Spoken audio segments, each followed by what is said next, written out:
Dallas, do you want to come on and share your news? Sure. So I've been presented with another opportunity, and with mixed emotions, I will be leaving WU to continue my professional development with Leidos. It's been an absolute pleasure to watch all of you grow and develop your ideas into a business. You guys are all going to be in very good hands with Tara St. Clair. She will serve as your new point of contact at the end of next week. In this presentation, Tara will be providing you with all her contact information. So please reach out to her with any questions. And as always, if you guys ever need anything from me, you're more than welcome to contact me, and I can provide you guys with my personal email for that. Thank you, Dallas. We will miss you. Thank you for your years of service and dedication. But we're very excited for you in this new opportunity. So with that, we will get kicked off with the finalist workshop part 2. So this is your final piece of information before you should start working on that business plan. So as Dallas mentioned, I am your new point of contact. All of my information is here. I will be emailing you. And then also we want to make an announcement that we have a WVU student, Matt Wright, who has volunteered to help you guys with your financials. If you need any assistance, he is getting credit to do so. So if you need any help, if you're struggling, Matt is available, and we will send out his contact information, but it's right here down at the bottom right of your screen. Hey, and Tara, this is Anne. Mm-hmm. I'm also going to be working with him, so we may set up maybe some small group ways that you know, he can work with a few of you in groups, because as we know, this whole business plan competition, it's super competitive, but it's not combative, and we can do some small group stuff to make sure that you're getting your financials. So thanks. Amazing. Thank you, Anne. Appreciate that. Oh, sorry, guys. Let me go back up here.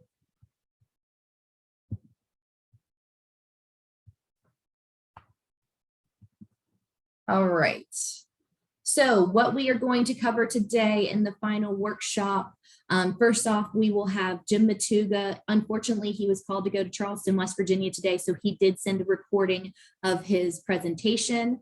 The Secretary of State, Mac Warner, will be here to talk to you about registering and licensing in the state of West Virginia. And if you need to do foreign registration, he can answer questions about that. Kevin Combs is here to talk about how to become investable. And we have Peyton Ballard here to talk about the pitch. And then we will have Augie Chico to talk about his experience going through the business plan competition a couple of years ago. There's some important information that I wanted to clarify. Your business plan will be due a week before the final presentation, and that will be via Venture Dash. So the same process that you've been going through this entire time. Dallas will send you an invite. Let me be clear. The judges that see your business plan on Venture Dash will sign confidentiality agreements. So you can say whatever you want. But for the final pitch, it will be in front of a live audience. So please do not share any information that is not protected. So if you have proprietary information, I would not share it in your live pitch, but it is protected in your business plan. So again, in your business plan, the judges will see that a week before the final competition. So they will have plenty of time to review that. And they'll probably come with questions ready to go. That is covered by a confidentiality agreement. When you pitch live on April 6th, it will be in front of a big room of people. So if you have proprietary information, you need to don't share that if you haven't filed for your patent. You will also need to sign a media release. We will have a photographer and a videographer there the final day, which is April 6th. So that'll again be through Venture Dash, but you're just agreeing that we can use your picture. Also, when you were on Venture Dash this year, we got you guys t-shirts. So to our team leaders, please make sure you let us know not only your size, so the team leader size, but we also need to know any of your team members' size. So we'll get you shirts on the final day of competition. Dallas, did I miss anything on that? No, just do a quick touch on the agreements on Venture Dash. So you guys will have, the way that I'm going to set it up is you guys will agree to the terms and conditions. And then you guys are also going to be sending me a URL link, whether it be to a Google Doc or an Outlook doc, something to where we can save that and have that going forward for future years. So just be on the lookout for that. And if you guys have any questions, feel free to reach out to Tara. Perfect. Thanks, Dallas. You're welcome. Okay, so the final competition is Wednesday, April 6th, and this is during Bridging Innovation Week. So Bridging Innovation is a week-long event of competitions and conferences bringing entrepreneurs, entrepreneur resource providers, investors together all across the state of West Virginia, and we're all coming to Charleston that week. So just so you know, you are more than welcome to attend any of the week's events. If you just let me know what you would like to attend, I can get you into the Entrepreneurship Ecosystem Conference for free, which is on Tuesday. University of Charleston on Monday will be having a competition. On Thursday, we will have Youth Entrepreneurship and Action Day. That will be 200 middle school and high school students coming to the Capitol to learn about entrepreneurship. We'll also have a veteran event on Thursday night. And then Friday, there will be another conference. It's called Trans Tech. So if you are interested in attending any of the week's events, please let me know. We would love to have you. So the big day for you guys will be Wednesday, April 6th. Now on that day, we will have lots of stuff going on. We're going to start the day with Marshall's business model competition in the morning. Next, we will go right into the high school business plan competition, followed by the collegiate business plan competition. And then the last competition of the day will be the community business plan competition. We'll have a networking hour where Jim Matuga, who is the next presenter, he will be podcasting live. So he will be interviewing some of you. That is when the judges will be deliberating in a different room. And then we'll have the award ceremony from 6 o'clock to 8 o'clock. If you would like to have friends and family come to this event, Dallas will be sending out the registration for that. And then I did want to mention on Tuesday, so if you want to come a day before, I will be in the Capitol. I will be there if you want to do practice presentations or if you're just curious to see the room. I'll be there all day for the Entrepreneurship Ecosystem Conference, and then I will stay from 5 to 7. So I will send an email out with a reminder, but if you would like to come and do a practice run through the night before, or if you just want to see the room and walk up on stage, you're more than welcome to do that. And then we will have scheduled practice presentations the morning of April 6th. So the practice presentations will be in a separate room, but we'll have them set up exactly the same. So you'll actually walk up on a stage, you'll get to put your PowerPoint presentation on and do a walkthrough and get feedback before you go live into the main room. So I will send all the details out via email probably next week on that. Do we have any questions at this point about the final presentations or how the week will work? I just had one question on registration. Mhm. I saw we already have a registration link that was sent out, I think, when finalists were first announced, and I was curious if that should be the same registration link for any of our guests that they should use, or if they should be on the lookout for maybe a separate link that will be sent later. Was that link for Eventbrite or was it for Venture Dash? Eventbrite. Eventbrite, it is the same link. Yes. Okay, so great. Your friends and family can use that same Eventbrite link. Venture Dash is only for finalists. Got it. Thank you. Perfect. And Thank you. that Venture Dash link will be sent out by next Friday. So I'll start inviting you guys to join the Venture Dash and start submitting your guys' business plans to that. Excellent. Thank you, Dallas. Okay. So who you are going to hear from today? So first off, we're going to kick it off on marketing with Jim Matuga. As I mentioned, the Secretary of State, Mac Warner, will be here after that. Kevin is already here with Country Roads Angel Network. He'll be talking to you about how to become investable. Peyton is after that. He's also with Country Roads Angel Network, and he'll be talking to you about how to pitch. And then we have Aki Chico he actually won the business plan competition a couple of years ago. So Dallas, I'm going to stop sharing my screen and let you share Jim's video. We have a question. When do we do the final presentation? Who all is in the room with us? Are we in front of everyone, or are we just in front of the judges? You will be in front of everyone. I have not put out the finalized schedule, but the room holds about 200 people. And we are just going to go back to back. It'll be in alphabetical order, but you'll be in front of everyone in that room. So again, proprietary information can go in your business plan. That is protected. The judges will sign confidentiality agreements, and those business plans are due a week before the competition.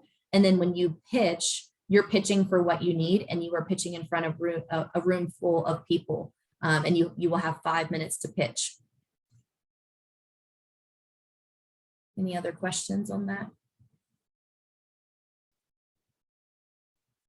Okay, all right, well, we will go ahead and get Jim's video started then.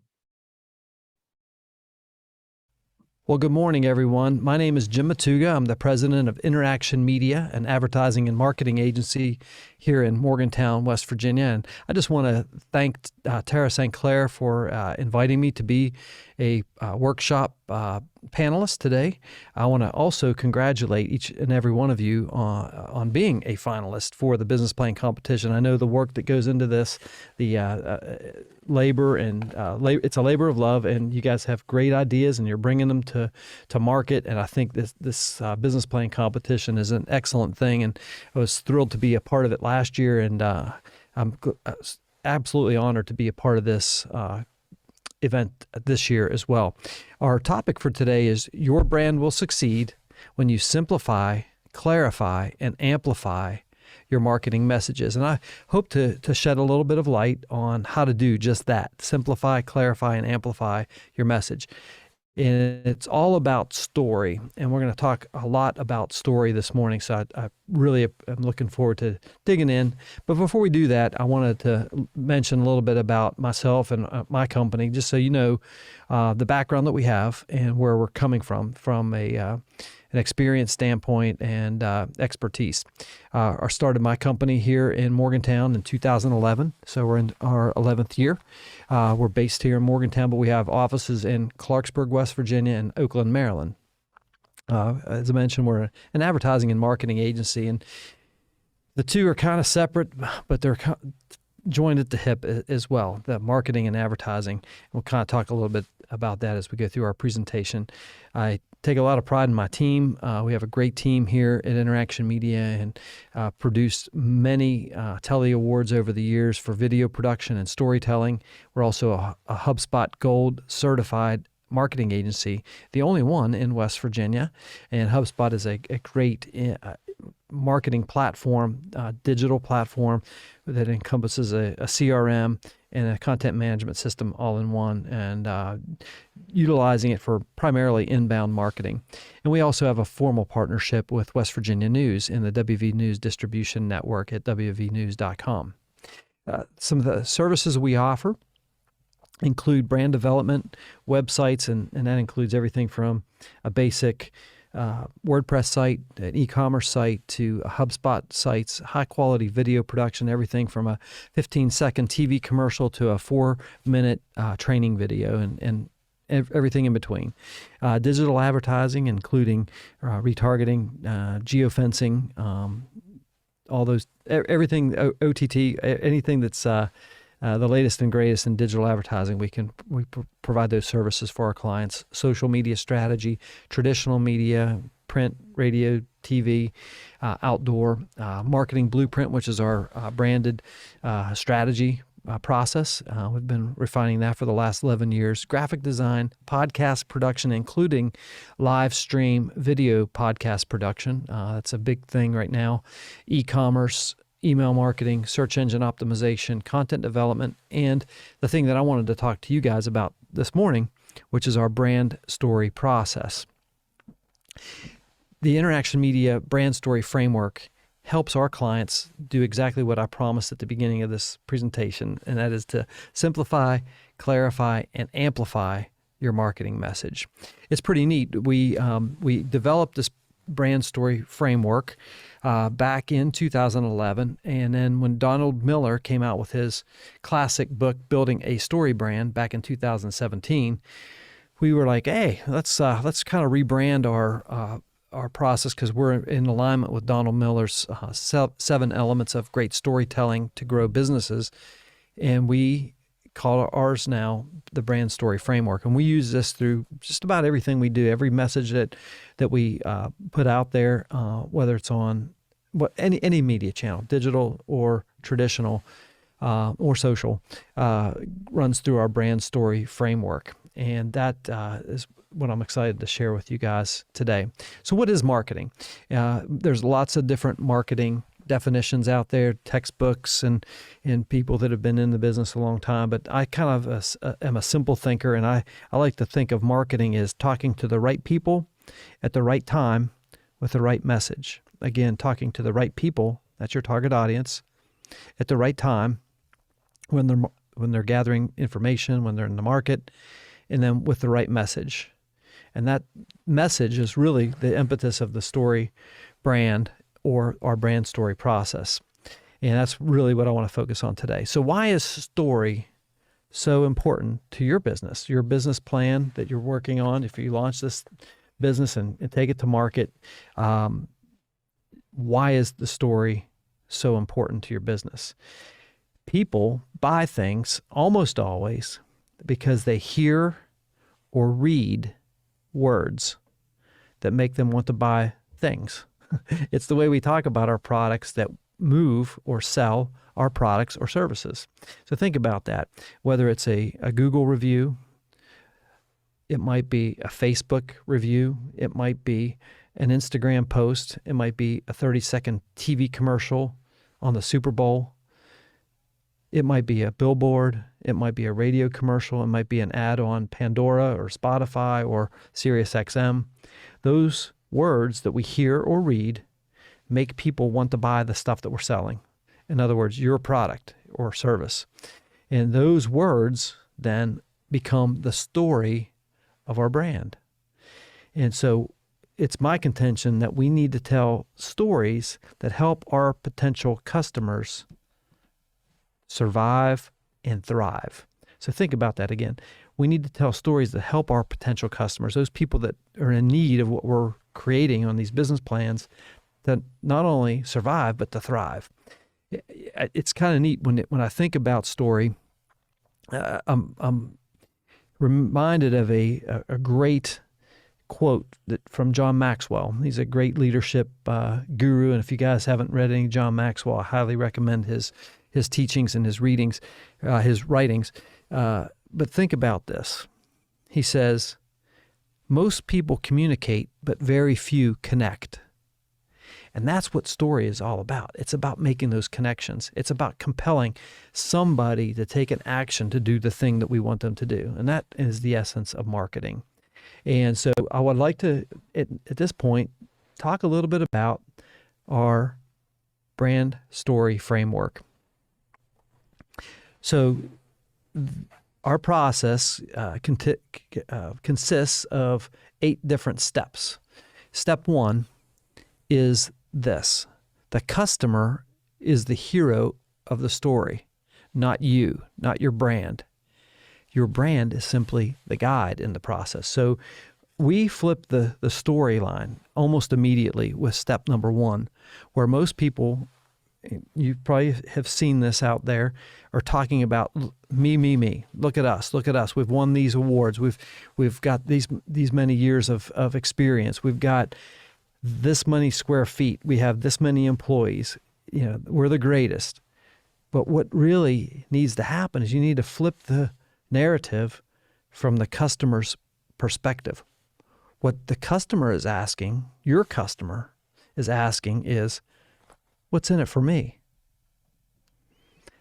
They don't necessarily care about you. They're looking for their needs to be met. So when we talk about the hero of the story being the customer or your potential customer, that's exactly what we mean. So the question you have to ask is, what do your customers want? as it relates to your product or service. Think about that. You've done a lot of research on your business plan. What do your customers want as it relates to your product or service?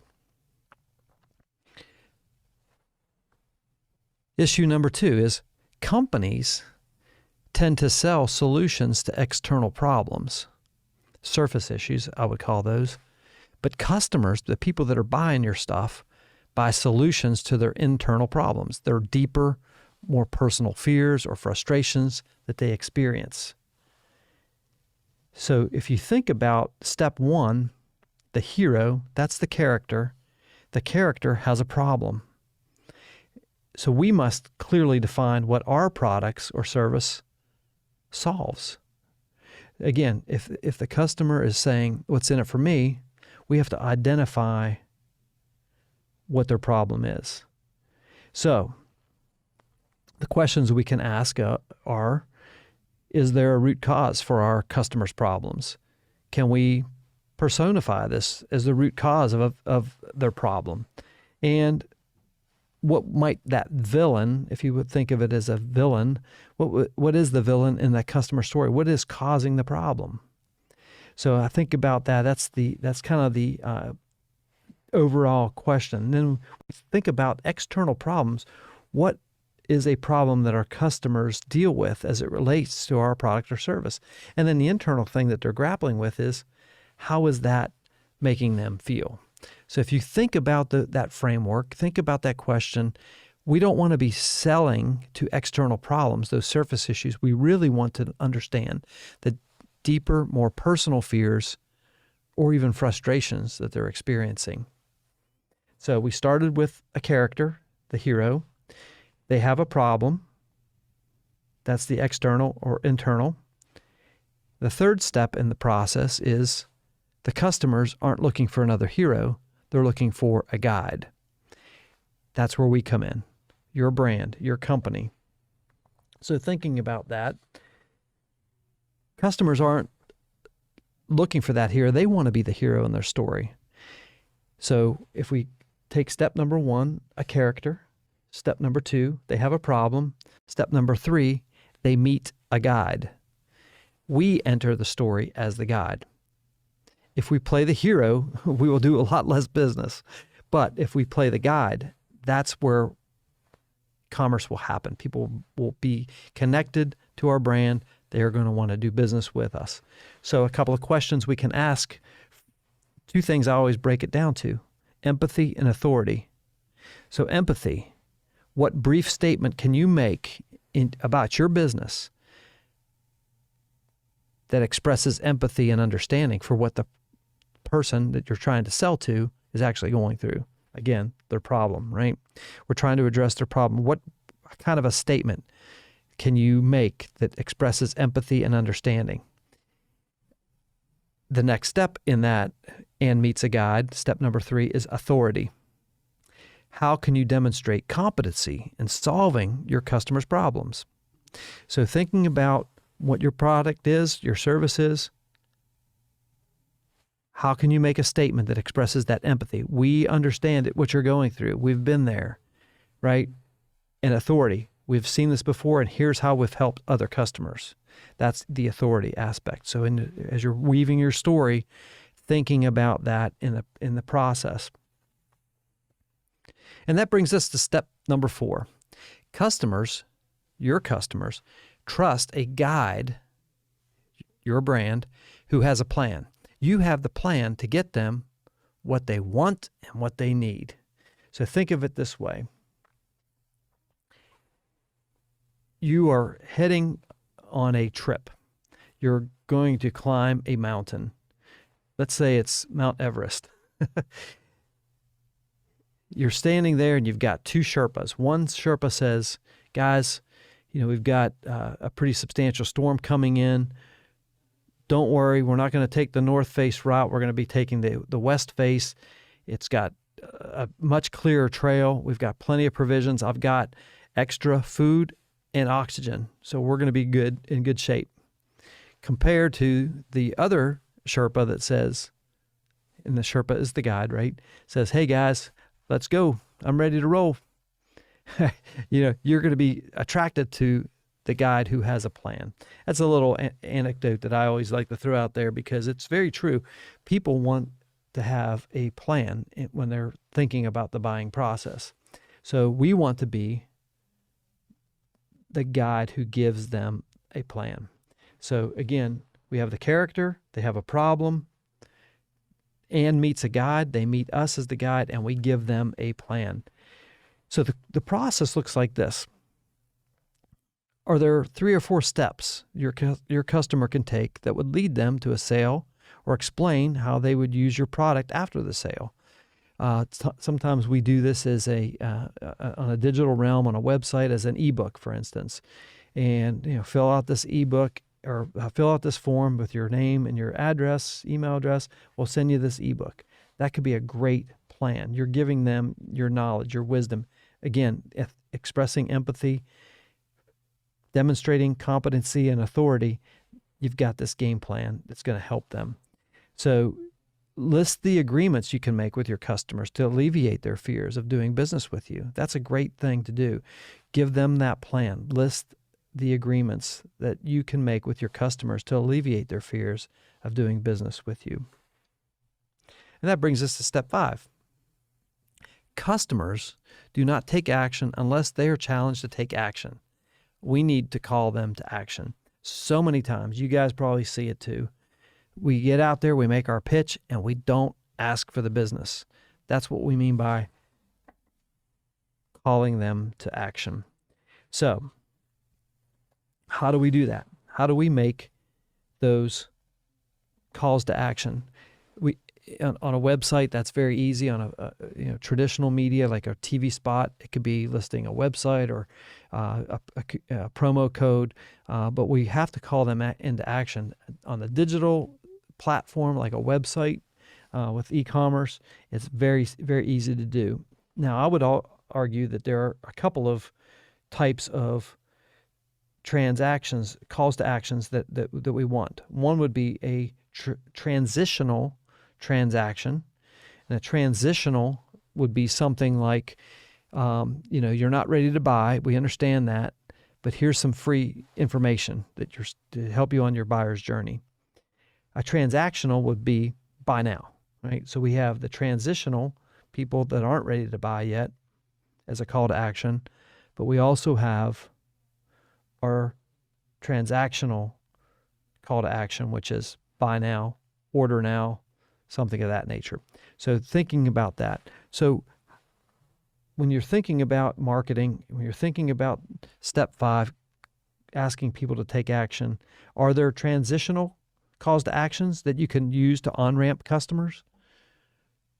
Obviously, the buy now, which is the transactional CTA or call to action, is the easy one, but those transitional ones could sometimes be forgotten and even play a more important part in the marketing process. So kind of recap again, we have a character, they have a problem, they meet a guide, we give them a plan, we call them into action. And that kind of wraps up step number 6 in the process. We got a couple more left. This is one of my favorite parts in the story process, and that is every human being is trying to avoid a tragic ending. Our job is to show them how to do just that.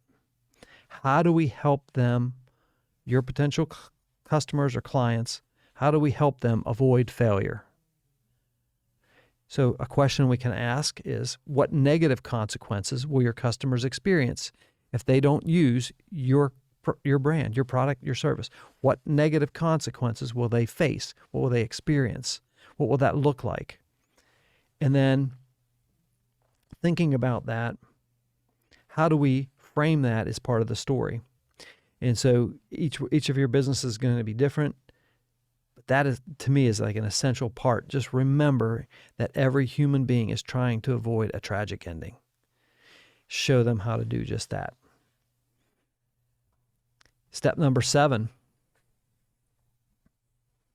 Never assume people understand how your brand, your company, you've poured tireless efforts into this. You guys are in it. You're part of it. It's part of your DNA now, right? Your business plan. When you launch these businesses, never assume that people understand how you can change their lives. You have to tell them, and you have to tell them again, and you got to tell them again, and you just got to keep telling them, because most people are not paying attention. When they come across our marketing message, we got to make sure that we are telling them. Don't assume that they understand what you do or how your product works or how your service works, and don't be offended by that. We just got to keep telling them and tell them again and tell them again and tell them again.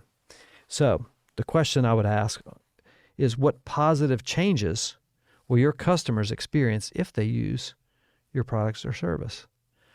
That's got to be your brand proposition right there. What differentiates you from the competition? What differentiates yourself from the competition?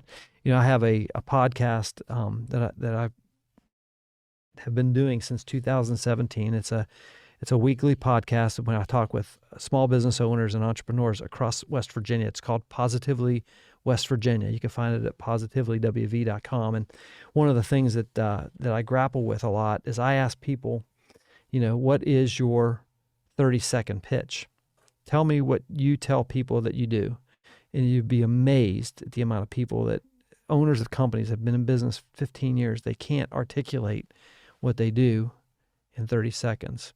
So make sure that you have that down. Step 8 is probably, in my humble opinion, the most important part of this whole process.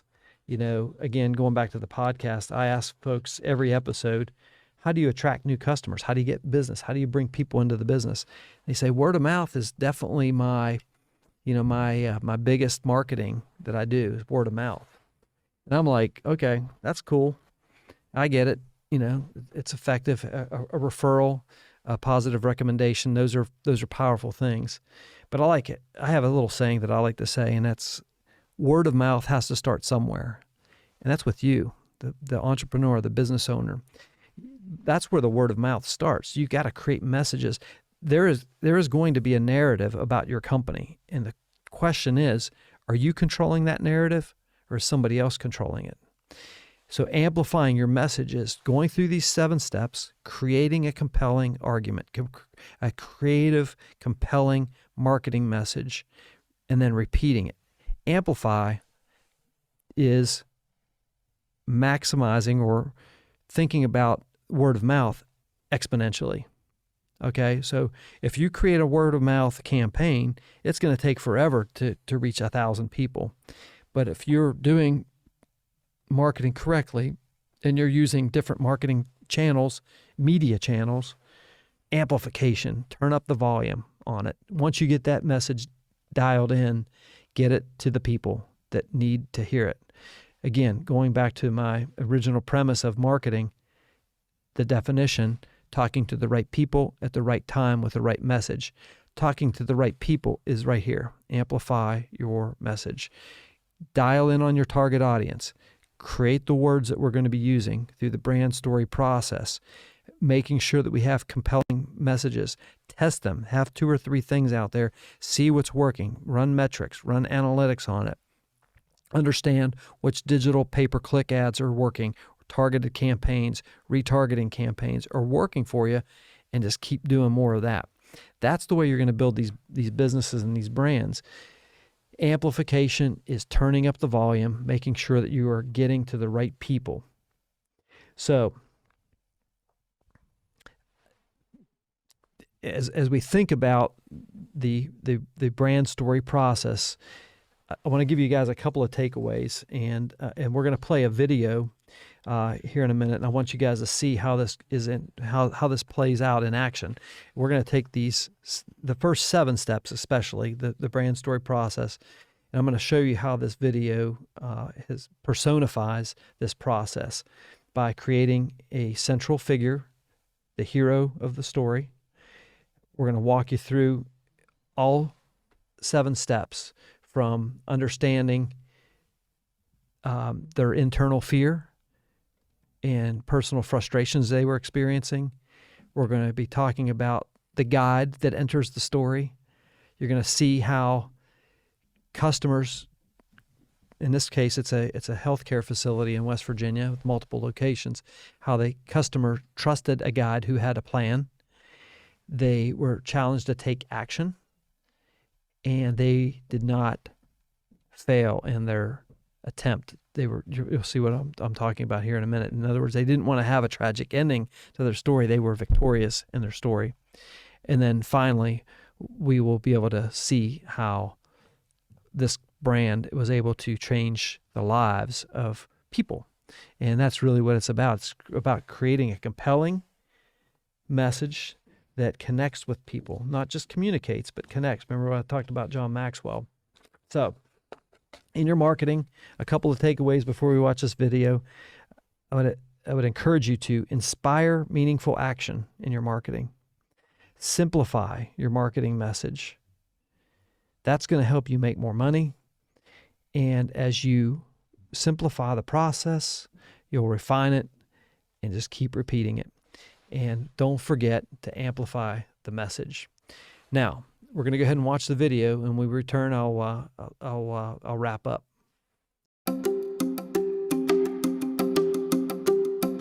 Our lifestyle in our home, we travel a lot.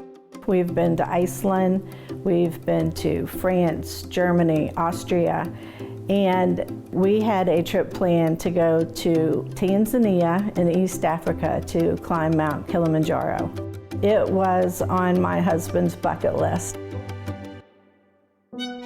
I woke up one morning in June, and that's when I realized that I had an injury. I got up, I was getting ready for work. I could not move my right arm without excruciating pain. My shoulder hurt, it went down through my whole right side. Going to bed that night was just excruciating. So the next morning when I woke up is when I decided to call the doctor and find out what was going on. I had an MRI, and that revealed that I had a right C8 impingement from a disc protrusion. And I was nervous. I had this trip coming up that we were going to East Africa. You know, thoughts just going through my mind like, I'm not going to be able to do this with my family. The first thing was to go to physical therapy and see if that did indeed help. If it didn't, then a cortisone shot may have been in my future, and or surgery. And just the thought of having surgery on my cervical spine frightened me. I was determined that whatever I had to do to repair what I could do with physical therapy, that's what was going to happen. Country Roads is very prominent in Fairmont. I actually know the owner and went to school with him in the past, so there was no doubt that I was going to go to Country Roads. However, when I got to Country Roads, Joey Potesta ended up being my PT. And honestly, if it were not for Joey, I'm not sure that I really would have made the trip to Tanzania. There were times in there that I had shed some tears and was just worried, and he was constantly encouraging me. You know, Christy, you're going to Africa. You're going to climb that mountain. We're doing what we have to do. I mean, he was just very adamant in his role. The first thing was like, okay, lay down. We're going to start doing some glides. I'm going to work out some of this pain. We did some exercises where he could determine what the strength was in my hand. He just went to work. The very first appointment, you know, I walked out knowing that I was at the place that I needed to be to get healed. He knew what he was doing. He is by far top-notch as a physical therapist. He gave me a book to read to help me understand anxiety and how worrying impacts your recovery. So just to go above and beyond to help ease my mind, not just doing the exercises and the traction and you know, what you have to do at physical therapy. He was concerned for me. Our trip to Africa was in early August, so toward the middle of July, I got to the point where, okay, I can do this. I am strong enough. There was no reoccurring pain. We would both just smile, and it was like high fives. I had felt better than I had felt in years. It worked. Kilimanjaro is 19,341 feet.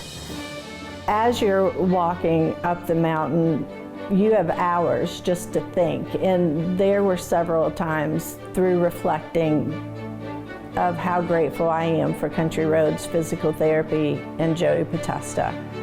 We are planning to go back to East Africa in August of 2023. We're going to try to tackle the mountain again as a family. If you're hurt or don't feel well, please go visit Country Roads Physical Therapy.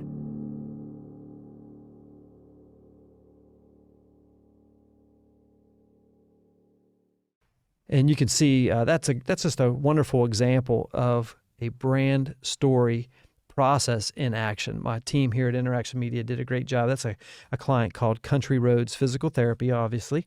And in that, I hope that you were able to see that we went through the 7 steps, especially. Step 8 is the amplification, but the first 7 steps, a character, number 1. 2, has a problem. 3, meets a guide. 4, who gives them a plan. 5, calls them into action. 6, helps them avoid failure. And 7, ends in success. And so, guys, I want to encourage you, to use these 7 steps, these 8 steps actually, when you include the amplification component.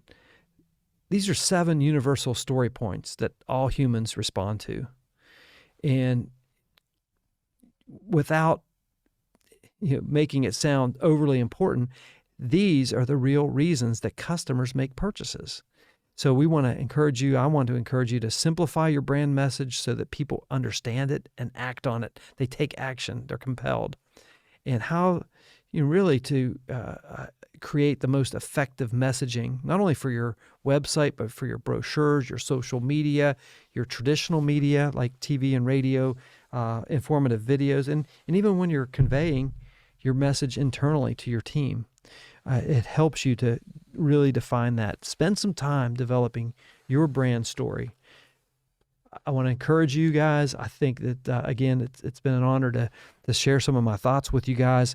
I am going to share my information here. Again, my name is Jim Matuga. I'm the president of Interaction Media. My email is on at the bottom of that slide. Send me an email if you guys have questions. I regret that I was not able to be there in person with you guys today, but send me any questions you might have. Come over and visit us at our office here in Morgantown. I'd love to show you around. And again, thank you so much for the opportunity, and I wish you guys the best of luck. And hopefully, once you launch these businesses, we'll have you on the Positively West Virginia podcast to share your entrepreneurial journey. Again, thanks again.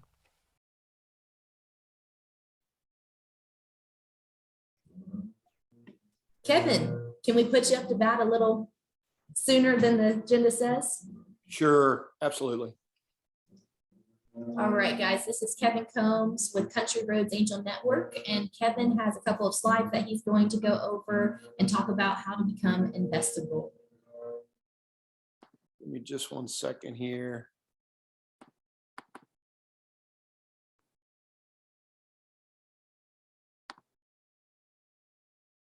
Is that up? Yeah, great. You're good to go.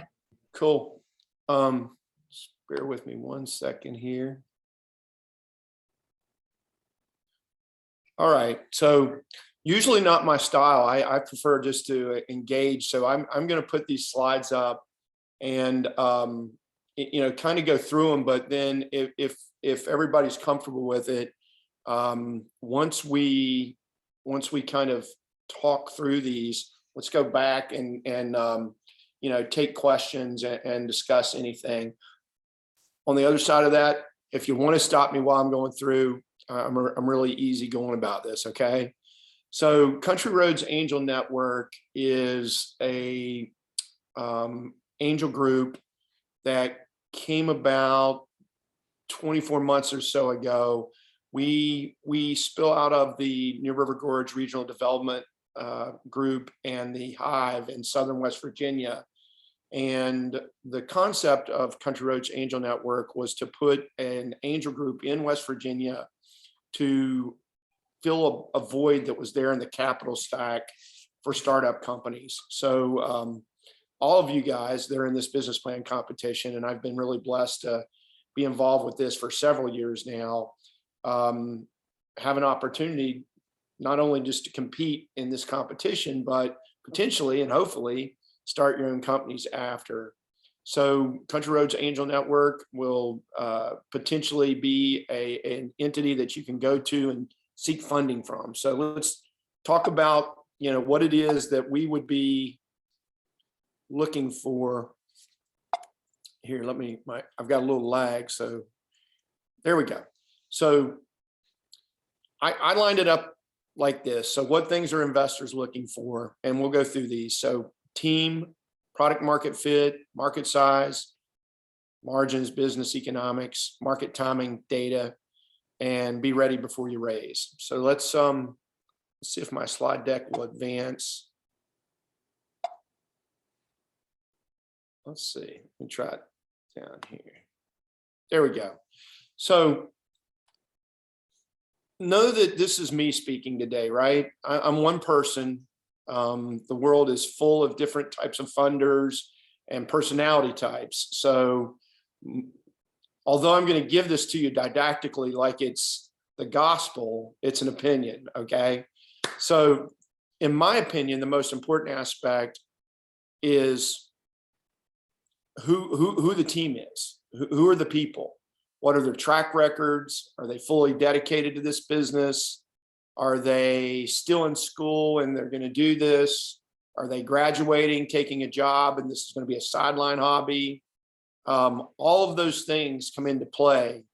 And the passion, competency, and character of the individual, as often as you can convey who you are to potential investors, the more likely, in my opinion, that you're going to get funding. So I think the team is a critical aspect. And for me, when I invest personally, team is the number one thing I look for, the individual and who those folks are. So right behind team, and I'm going to plug my computer in, it's going to die on us, is product market fit. You can see I made my own slides because I spelled market wrong now that my intuitiveness comes. So is there a market? So I'm going to create the newest nutraceutical out there, and it's for something in particular like people who go to space. And so how big is that market? Is it a good fit for that market? Those types of things, right? So from my perspective, again, product market fit becomes critical in that we can see that you've done some work, some customer discovery. There are some great programs. I know a few years back, Iconic EDU was a participant in this business plan competition. And Kyle and James were one of the first groups in West Virginia I saw that went through the I-Corps program, that spills out of the National Science Foundation. And that program really, really points startups and entrepreneurs to this idea of customer discovery. And it's really the most important thing, in my opinion, outside of you and your team, is have you talked to people and determine whether or not they want your great idea or your great product or your great device. And those things are things that we vet very closely for. I vet very closely for when I'm making an investment. So market size is always interesting to me. I've got, like, this is a personal joke for me. I'm waiting for the next person to come and tell me they're in a $1 trillion market. It seems like, I had this company that had a technology to track children on school buses, but their market size was every school bus in the world, even though, they were only going to be in the United States, and in fact, they were only going to be in the southeastern United States in their inception of their business plan. But they made their market size this monstrous market size so that they could use the word billions and think that that's going to influence an investor. From my perspective, what that does is it gives me pause, because I want you to be very specific to your company's potential value. I want to see that you understand that there is a large market, so many tens of millions, hundreds of millions of school buses, but X number of students, X number of routes. But I want you to be very specific to tell me where you're going to market based upon the dollars you're going to raise, and exactly what your revenue potential is. And that gives me a lot of confidence in the entrepreneur I'm talking to. So it goes back and builds more character into that team model. Also, I will say, if you go through this exercise and you want to raise $5 million for your company, and you're showing me a market that's total value is worth $10 million, you're going to have a difficult time with me and most entrepreneurs that are going to invest, or most investors from startups, et cetera, investing in your company. Or you're going to have to give up control of your company before you even get started. And that's probably a good signal that you may want to look for another idea. So business economics. What are your cost of goods? What's your customer acquisition cost? How much does it cost you to operate your company? How much money is your company projecting that they will produce on a weekly, monthly, yearly basis? And then from that spills out the concept of margins, right? So if you've got all this and you execute fantastically on your plan, what are your margins? And again, this goes back to the interactivity between the market size and your margins. The drug wholesalers, I've got a big biotech pharma background. The drug wholesalers in this country, McKesson, Cardinal, and Bergen, their net profit is in the very low single digits. But every one of those companies does over $100 billion a year. So when you look at their profit margin, it still can be very substantial. If you do 3% net margins on $100 billion, you're a $3 billion net margin company. So, got to look at those types of things. We have a couple little businesses. We have a construction business in North Carolina, and we were talking about this at one of our meetings recently. And somebody was saying, "Hey, we only produced $200,000 in profit last year," and I was like, "Yeah, I know, but the good news is if we want to pour more cash into it, our net margins are like 22% there." So, entrepreneurs need to understand what those economics are going to look like, be comfortable with them, be able to converse with them about those things with investors. And we recognize that if you don't have cash flow yet and you're just, building out your plan, maybe even doing your MVP, et cetera, all those things are forward looking. But the confidence and the depth with which you explore those things and can talk about them are really what are being assessed in that situation, right? Market timing. I've got 3 granddaughters now, so I think I tend to analogize towards my granddaughters often, and they're really loving the 3 little bears lately. And so, and it's really market timing to me is all about the 3 little bears. It's either too hot, too cold, or it's just the right temperature, or it's the bed's too big, the bed's too small, or it's just the right size. So really market timing from my perspective is this really beautiful situation. There was a company I read about recently that tried to bring what we would term crypto, digital currency, to the markets back in the 90s. And it floundered and failed miserably. They raised $30 million and took off like it was going to be the change of the world, and it went out in flames. I mean, they lost investors $30 million in under 18 months. It just fizzled out. Conversely, the folks that came forward with the idea of Bitcoin, I think probably are pretty happy, and some of the early investors are pretty happy. It seemed, and still seems to me, I'm uncertain when the right marketing time is, but what I must say is I probably have missed it, because it seems that, at least some of these digital currencies are really, here to stay at this juncture.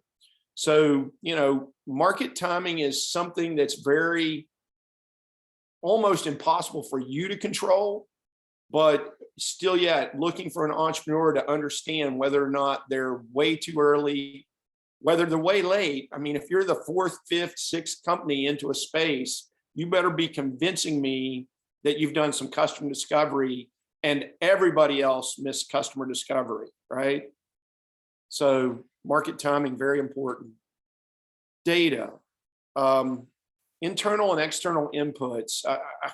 When I speak to young entrepreneurs or any entrepreneur, I want to understand that they are passionate about their business.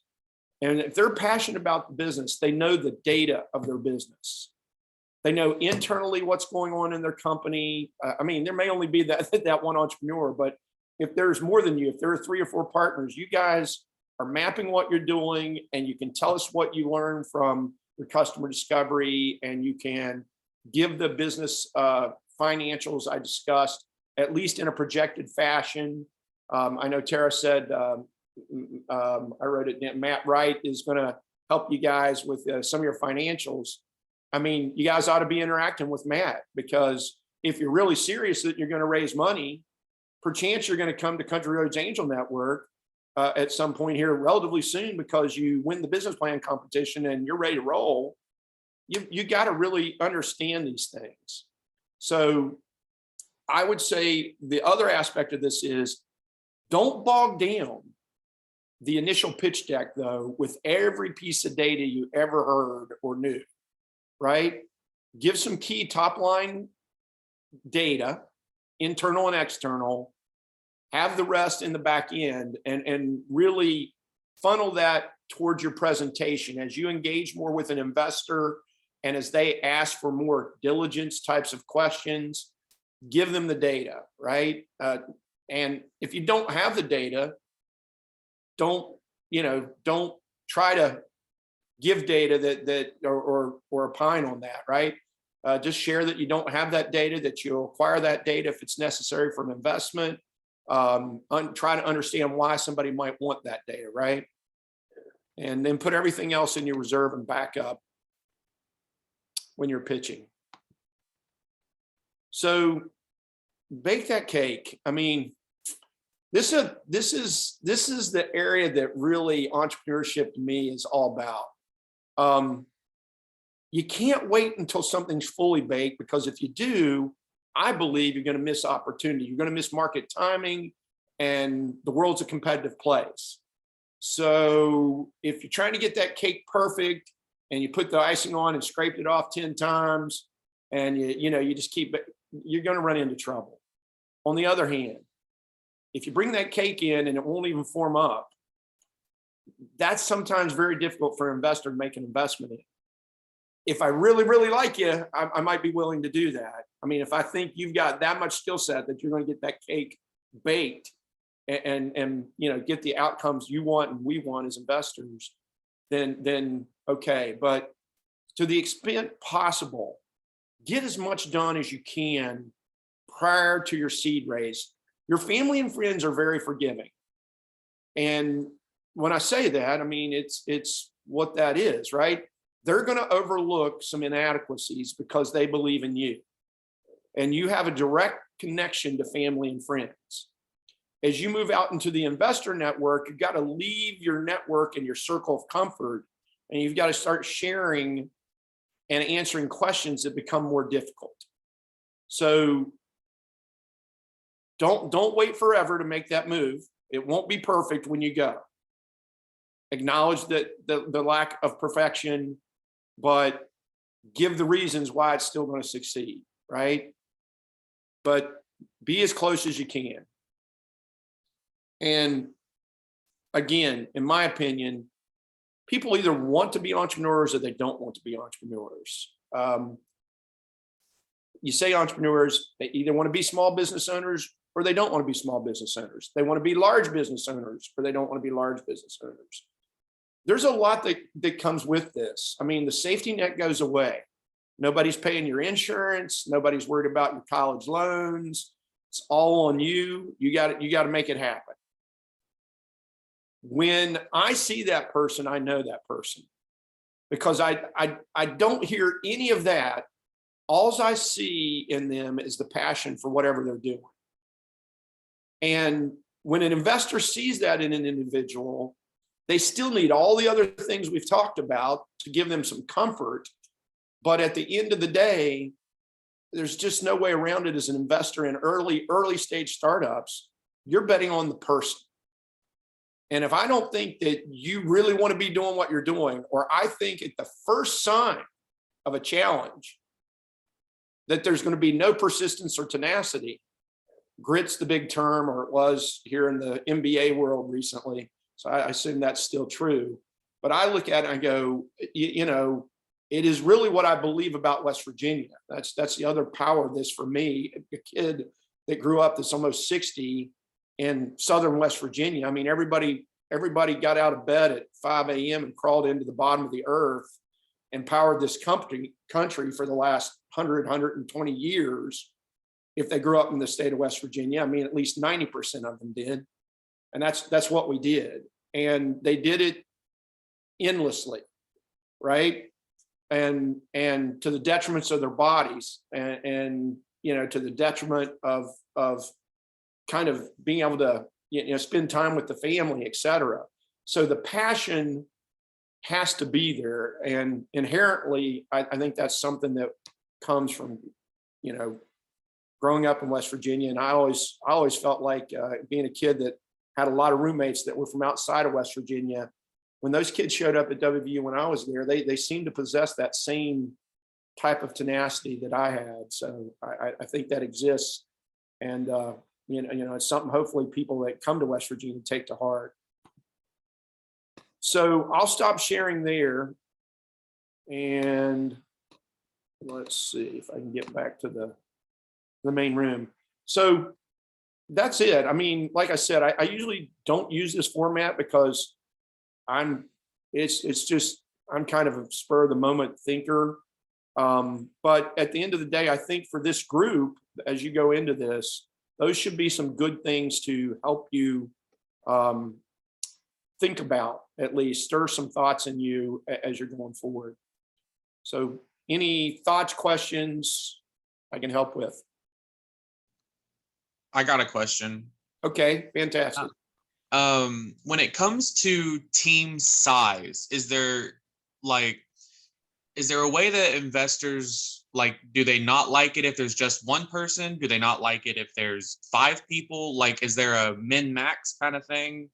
No, I don't think so, Isaac. I mean, you know, I mean, it has to do with your business plan and where you're at. And what I would say about that is oftentimes the dynamic, Peyton's going to talk about the pitch, but if you've got 4 partners and one guy stands up in the pitch and talks the whole time, I kind of wonder what the other 3 people are doing. You know, like, I mean, is there really 4, are there 4 co-founders here? That to me is a future recipe for disaster, because somebody seems to be in control, yet they're putting up 4 names. And how's this company going to mature as it moves along? I think you just want to see interpersonal dynamics and have an understanding from the team of what that looks like. I've invested in single individuals, and I've invested in groups that have 4 co-founders. I was just thinking of the largest number of, you know, I probably have 15 or 20 investments through either Charlottesville Angel Network, Country Roads Angel Network, or directly on my own at this point, Isaac. And that's a great question, but I don't think I wouldn't add somebody to my team to say I have this person on my team. Let's put it that way. That might even be a better way to say that. I wouldn't come into this thing thinking I needed to add somebody just so that investors would invest in me. You know, and you guys and gals are going to know whether or not, hopefully you're very honest with yourself. If you find a partner, if you're a tech company and you're not a computer science major, you don't build apps, you don't, you know, and you're going to build a minimum viable product, then I look at that and I go, well, if you've got a tech co-founder, I probably get a little more comfortable, because otherwise you're outsourcing all that, right?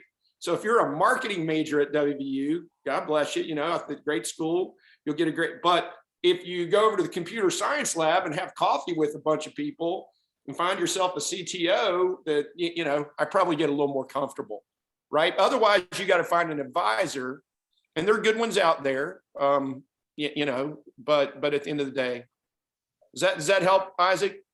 Yes, it does. I just realized I didn't have my camera on, but I was nodding along the whole time. Okay, bud. Thank you so much. Anybody else? I have a question. Okay, so I just a 20-year-old, you know, who doesn't know as much as my investors would or anything like that. And so I was just wondering, how can I really like connect with the investors and gain confidence, you know, like show them that, like you were kind of talking about passion and everything, but show them that I do want to do this and my business is legit and they should invest in me. I think just with my age, and I don't know really that much, it's hard for me to feel confident in doing that. Yeah. Well, I'll say to you, I'll first say to all of you all, when I was in my early 20s, I grew up in West Virginia. My mom and dad didn't go to college. I was a really good student, really good athlete. And I made, you know, great grades and, you know, did good in sports. And so I had some confidence coming out of Southern West Virginia. I came up to WVU, and I think immediately I realized there were a lot of people a lot smarter than me, and there were a lot of people that were a lot better athlete than me, and that life wasn't going to be easy. But that being said, internally, every one of you all should be confident. So, and I say this in this way, everybody, you can be an introvert or an extrovert, you can get all these different things. And, you know, taking a basic psych class is not a bad idea, to be candid with you all, to get through, you know, body types and some of those things. It's helpful. I mean, I always refer back to WVU Psych 101 and 102 I took as electives, right? It helps a little bit. But this is what I would say. I built a moniker for myself, Avalon. I kind of said, the way my mind works, I said, I can talk forever, and sometimes I can get off subject, and I don't know if I'm conveying what I want to convey. So I thought about who I was, and here's what I did. I created a thing called PC4 for me, PC4. I knew that the first thing I knew about myself is I'm just a passionate guy. I either will or I won't. You can't make me. I either will or I won't. I've been married to my wife for 36 years. I don't want to be married to anybody else, and I won't. I mean, I'll be with her until I die or until she dies, right? I mean, that's going to happen. And you know, I was really blessed at a very early age to marry somebody that had similar thought process, right? I'm very passionate about my religion. My granddad started taking me to a little church in a hollow in West Virginia when I was 4 or 5 years old, and he took me until he passed away in 3rd grade. And I just never let that slip. That's always been a core thing, because my granddad kind of gave me that present way back when. I'll give you the other end of that. I hate to cook. I don't think I've ever made anything that tastes good. I don't want anybody to eat anything I made. I don't have it, right? So, I mean, I'm not passionate about cooking, okay? And I spend a little more time on the P, because it's don't fake it. It's either you or it's not you. You either want to sell sports clothing or you don't want to. If you do, there's a reason why you want to, but the P needs to be real, very real, and it's palpable for people. You know, when people are, you know, you just know when people, if you talk to them for a little bit, are giving you a line, or whether they're really serious about this. Okay. And then the rest flows pretty easily. The next C is competency. You're in school, you build your this, you build your that, what have you, right? So competency, passion and competency together. Listen to this. So Avalon, those two things give you confidence. If you're passionate about doing this and you're doing all the things you can do at your age to be prepared to do this, and right? Thought processing, what are people wearing? What materials? Where am I going to do this at? If people see your competency, no matter what your age, and they see your passion, then you come across as a confident individual to investors. Okay. And the last two things are things that are very important to me. You got to understand the world's competitive. If you've got this idea, there are 1 million other people in the world that have your idea. You can't sit around. You got to move. You got to go. You got to make something happen, right? You got to recognize it. My oldest daughter's 30. My kids know this PC4 thing. I made them all set goals from the time they were little, and they hated me. Man, they hated me as a dad. I thought I was doing it all wrong. And then my daughter graduated from college and she got ready for her first set of teaching interviews. And man, she put everything together. She had her packages for everybody. And I was looking at it, I was like, damn, this kid's got it. I mean, she listened to me. She went in, she was the only teacher in our county that got hired right out of, there was all other seasoned teachers looking for moving around from other counties or states or whatever. She got a teaching job. And the best thing about that was she came home and told her brothers and sisters, that stuff Dad's talking about is not BS, right? We all said that our whole lives, but it's a competitive world, even for a teaching job. There were 250 people in Albemarle County that showed up for that teaching interview that she got that job at. 250 for a teaching job. So don't be scared of that, lean into that. It also means you better be persistent and tenacious, because you're going to hear no a lot. Okay, just remember that. And the last one is character. I'm just going to tell you, if I can see it up front, I will not invest in a non-high character individual. If you tell me something that's not true and I know it's not true, then I have to make a determination of whether you weren't knowledgeable that what you said wasn't accurate, or whether you tried to deceive me. Neither one of those are going to help you get money or an investment from me. So have high character. When you're not sure about something, tell somebody you're not sure about it. There's nothing wrong with that. And don't hide behind youth. I was guilty of that. I'm a great guy to talk to about that, because for a long time, I kept thinking I was too young to do the things I was doing. As I got older, Avalon, I realized I should have been more aggressive when I was younger. I had more on the ball than other people, and I waited too long. So don't shut yourself down because of your age, okay? That's a long answer, but I think it's a very important question. Yeah, no, that was perfect. Thank you so much. Anybody else? Great. If Tara's got my information. You guys can always reach out. I mean, I love what you're all doing. I applaud you for stepping out. It's not the easiest thing in the world to do sometimes. So, and I'm suspecting I'll see all of you all again here at some point, not in the too distant future. So good luck with everything. Yeah, thank you, Kevin, for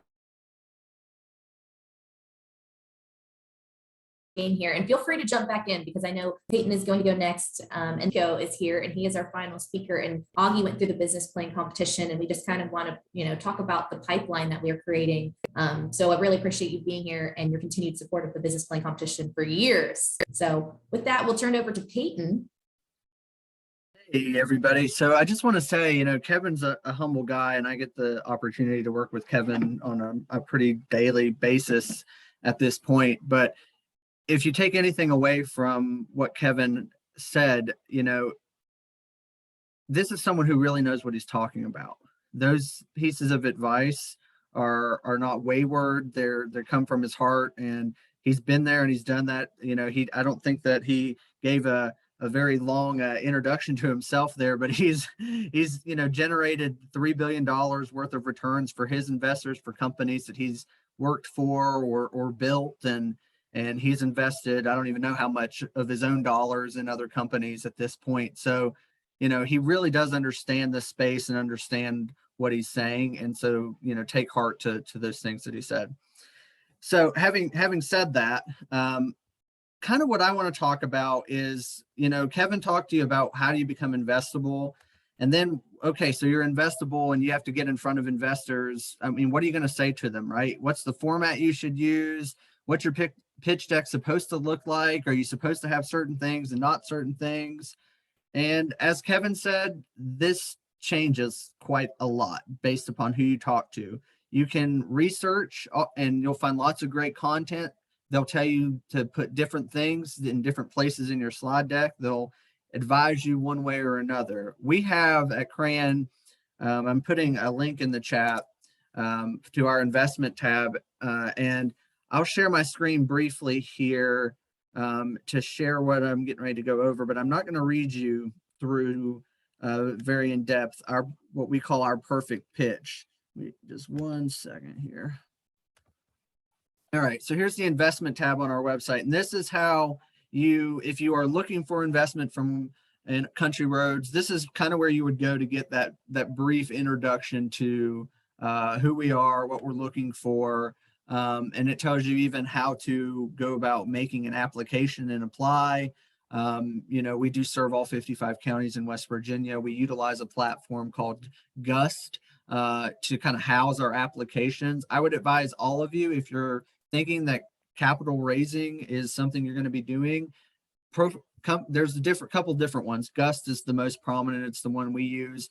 There are other, resources like that, softwares that house investment. AngelList, Kevin may have a couple off head. There's other ones, Kevin, off the top of your head? I think those are the two critical ones, though. Gust and AngelList. Yeah.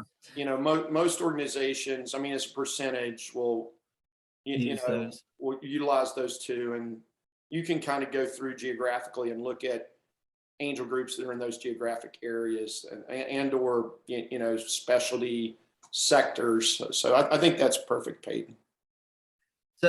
So, you want to create this and you want to get in the habit of this, because when you create these accounts, it does ask you for a lot of the information that you're going to have for your investors. And so there's a visual component to it. It allows for you to download like a one-pager on your company, a very quick, something that you can reference and use. It's just a good tool to use. So that's what we use to house our applications.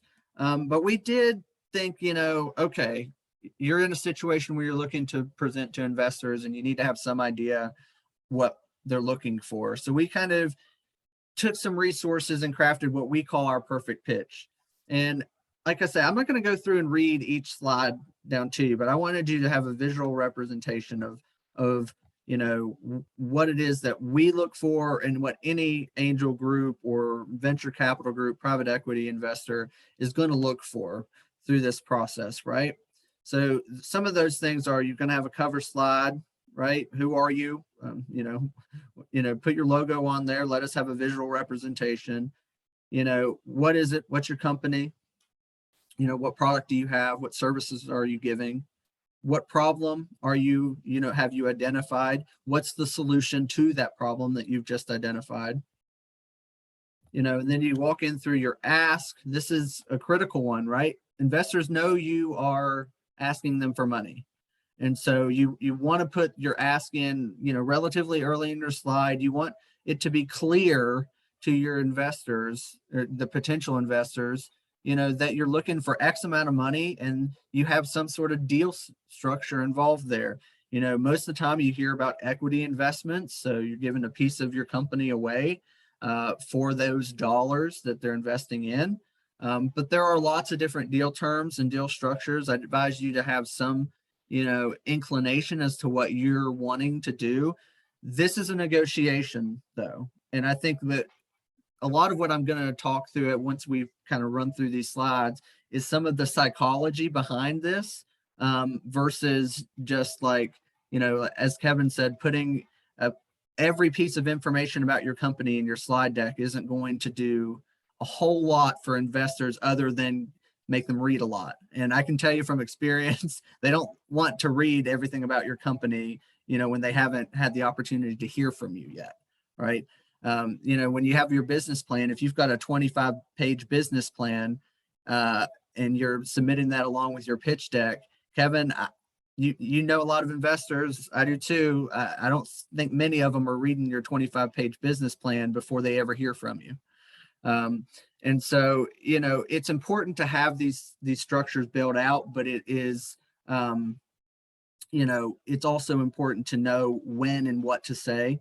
And so the ask is hugely important. Make sure you focus in and have that clearly defined. Also know that whatever you're asking for may change, and make it clear that you're willing to work with your investors to come up with a deal that is both beneficial for you and for them as the investor. So Kevin talked a little bit about your, you know, your customer segment and competition, your market size, all of those things. We won't go too deep in here. Intellectual property, if you have any IP, you know, make sure they know that. If you've gone out and you've submitted some provisional patents, you've been awarded some patents, you have other types of IP, make sure they know that, because these are highly competitive industries that you're focusing in. And, you know, Kevin may be invested in a company that is similar to yours, and he wants to know why he should invest in your company too, if he's already invested in a similar company. And the answer might be, I have some IP here that no one else has got that differentiates me and makes me a more viable investment opportunity down the road. Don't focus so much on IP that you detract from your overall business plan. You know, IP is great, but it isn't impossible for other businesses to have similar IP that you do. So don't focus so much on it that you detract from other points. Then, you know, you have your path to market, your sales, your production.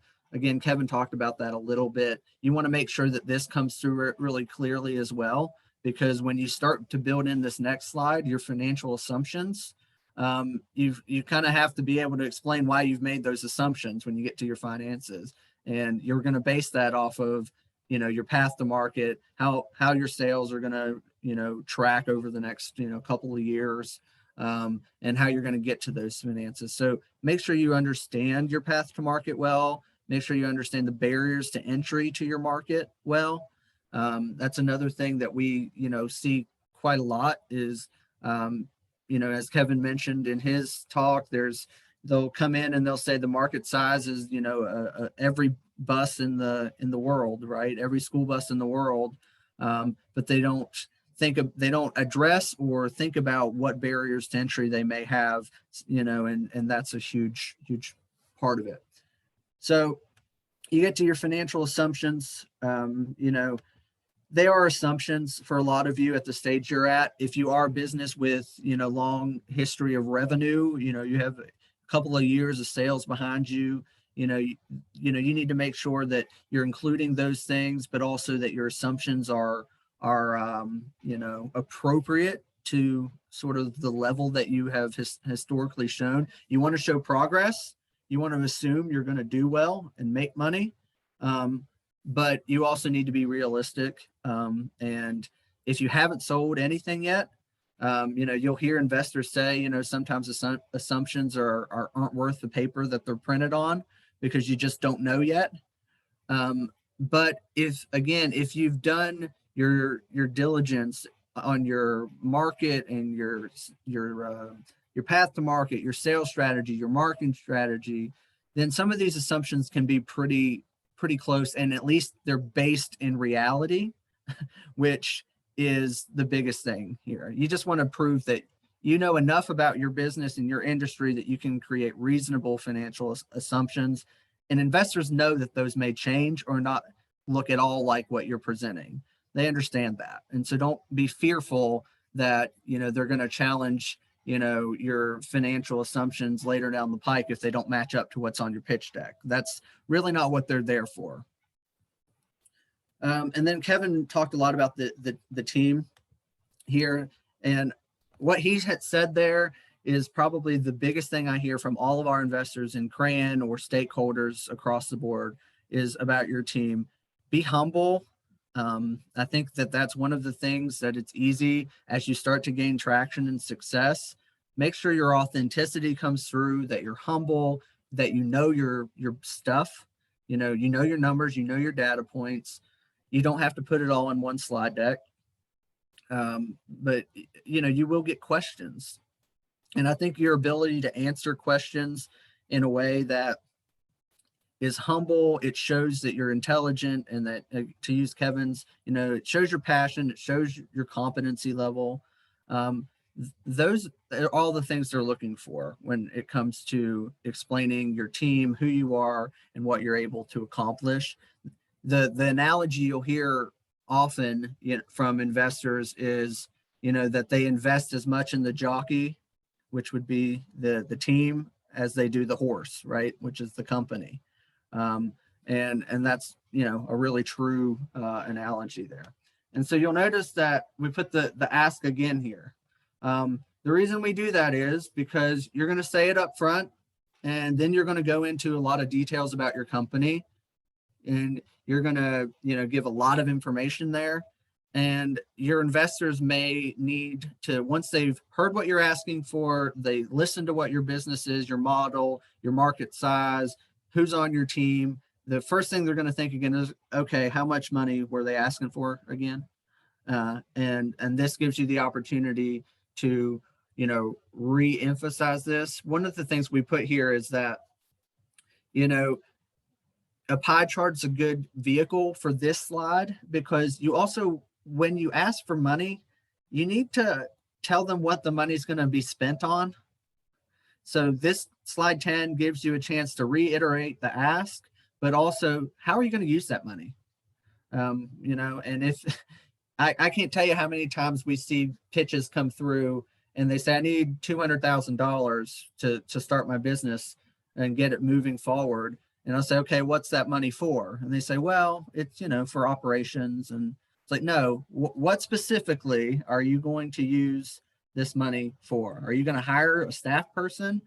Are you going to throw that money into some research to get you some of that customer data points that you need? Are you going to, invest in a product line?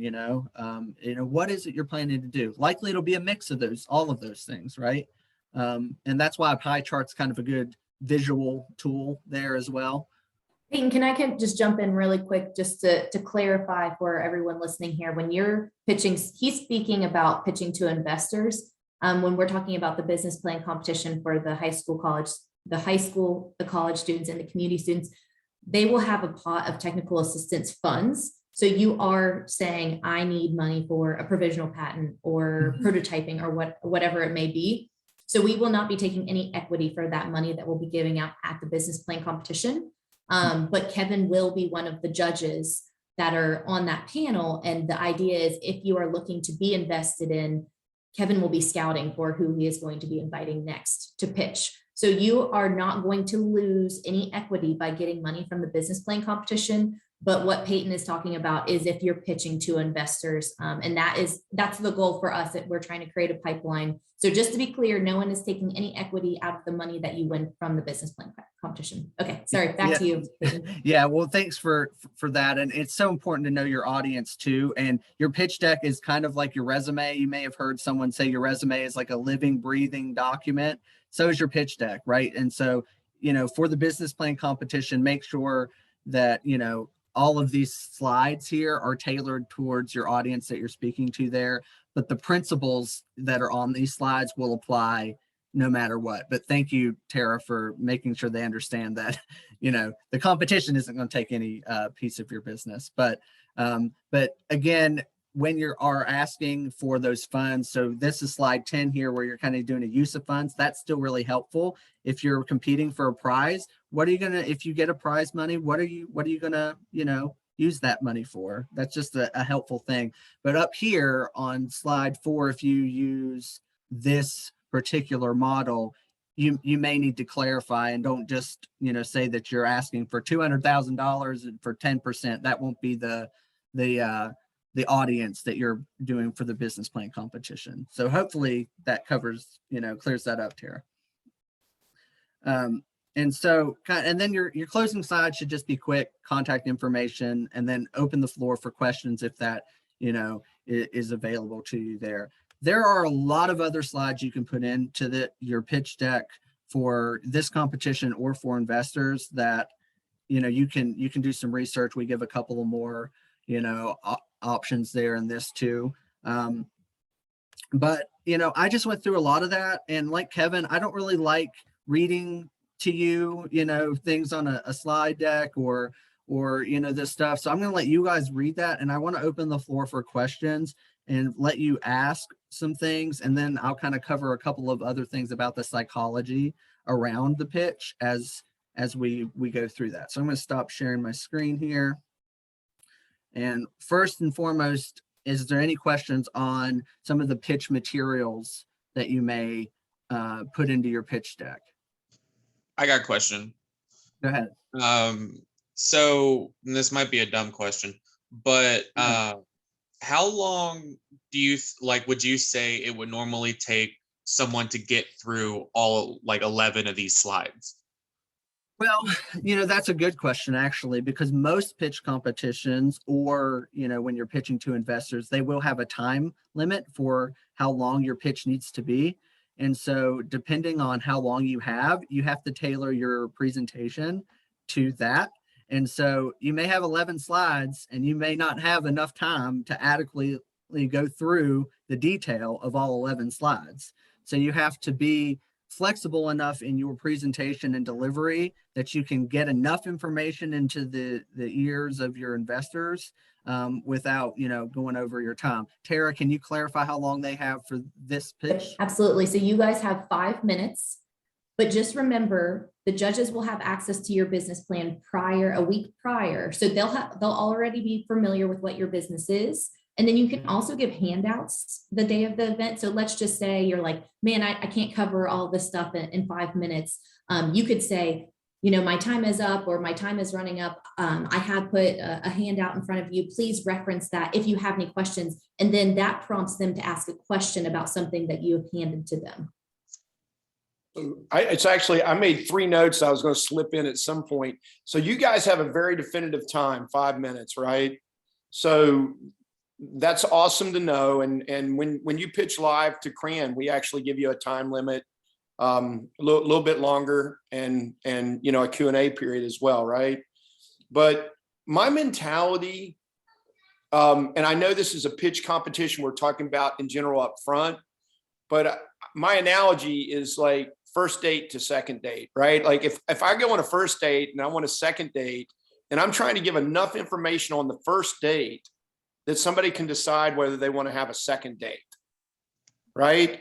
I don't want to tell them everything about me. If I start telling them about, a bunch of baggage that really I don't want to tell maybe ever, or certainly not till we know each other a lot better, then I just bog everything down. So it'll help you with your slide, I think. And Peyton said he's going to talk psychology, but I look at it and I try to build these little things around my character. I have a tendency to talk too long. So I try to keep, my slides really brief, even the content on them, because I know I'm going to talk, but I don't want to read my slide deck to you. That was the other bullet I had here. I don't want to read my slide deck to you. I'm kind of, that's why I don't like having slides, to be candid with you, right? Because I go back to them like they're a crutch when I know what I want to say. So they're really just this thing that will provide that data. Does that make sense, Isaac? Yes, it does. Thank you.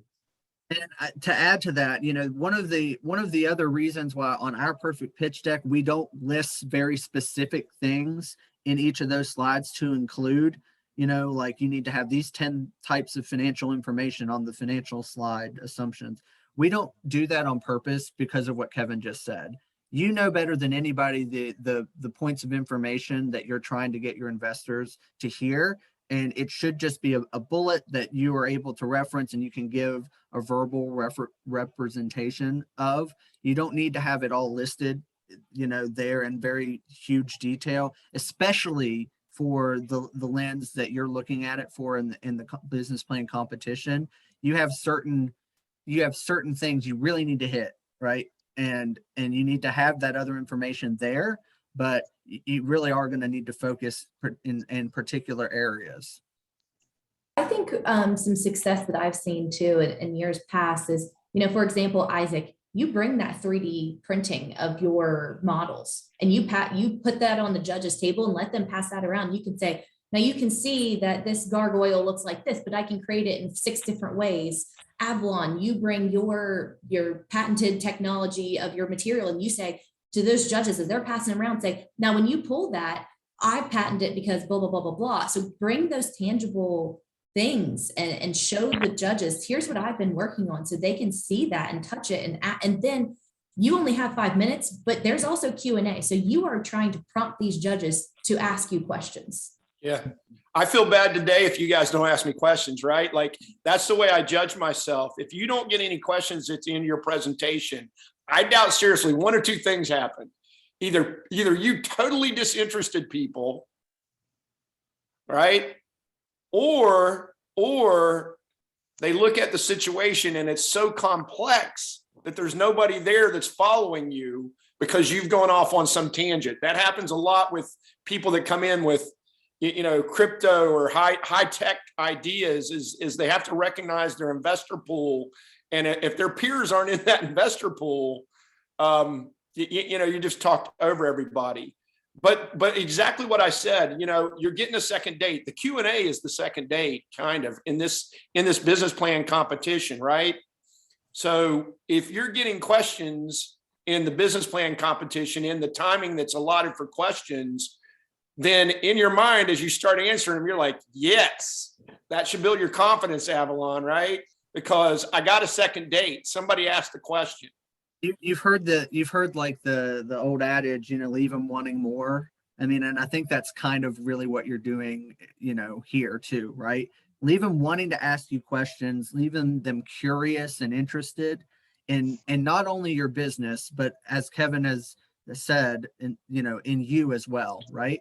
And so a big part of the psychology, and to briefly touch on that, of building your pitch out for whomever your audience is, right? We're talking about the competition today, or even, your future mindset of coming to a CRAN or someone. But one of the biggest things I will tell our entrepreneurs that come to CRAN specifically around building their pitch, and Augie's on here and he's probably heard me say this to him too, is our investors at CRAN specifically, they want to understand your motivation and your passion for the business, as much as they want to understand the big details of, how your company is going to operate, right? Those are both, they're on equal playing field. And like, if you can't get some of your personality into your pitch, and explain sort of, or showcase rather, what it is that makes you, the entrepreneur, the jockey to bet on, then it won't really matter how great your business financial slide is, or how well you deliver that, right? Or how well you explain your path to market. I think we've had, Kevin, a couple of entrepreneurs, frankly, that come to CRAN who have really great business plans, but their personality is kind of like talking to this wall beside me.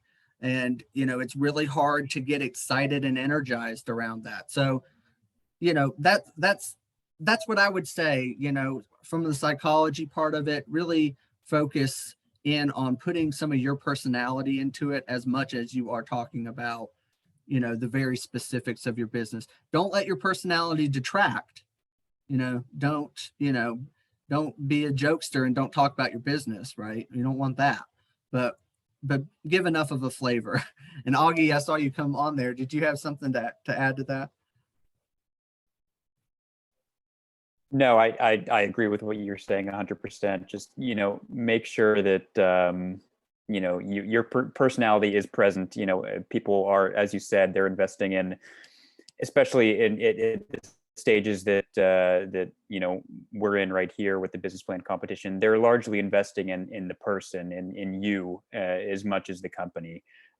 So make sure that you let your kind of style be known with the investors, because that's what they're looking for. Hey Tara, do you give the students, the people in the competition, do they know who's judging? Do they have any background on us? No, they do not know who you are. Really? Yeah. So that makes it a little challenge on you. You see, I think because there are a few things that are in my head that I'm a big diligence person. So if I were going to pitch, I would be trying really hard to understand who I'm pitching to. I just pitched. I pitched. So the reason why sometimes I think I'm pretty decent at this, I do what I'm doing with you guys as much as I can. I love hanging with startups, people that have passion and that type of thing. But I'm running 2 or 3 companies. I'm trying to raise $5 million for one of my companies right now. And I just pitched to Linux Capital Partners.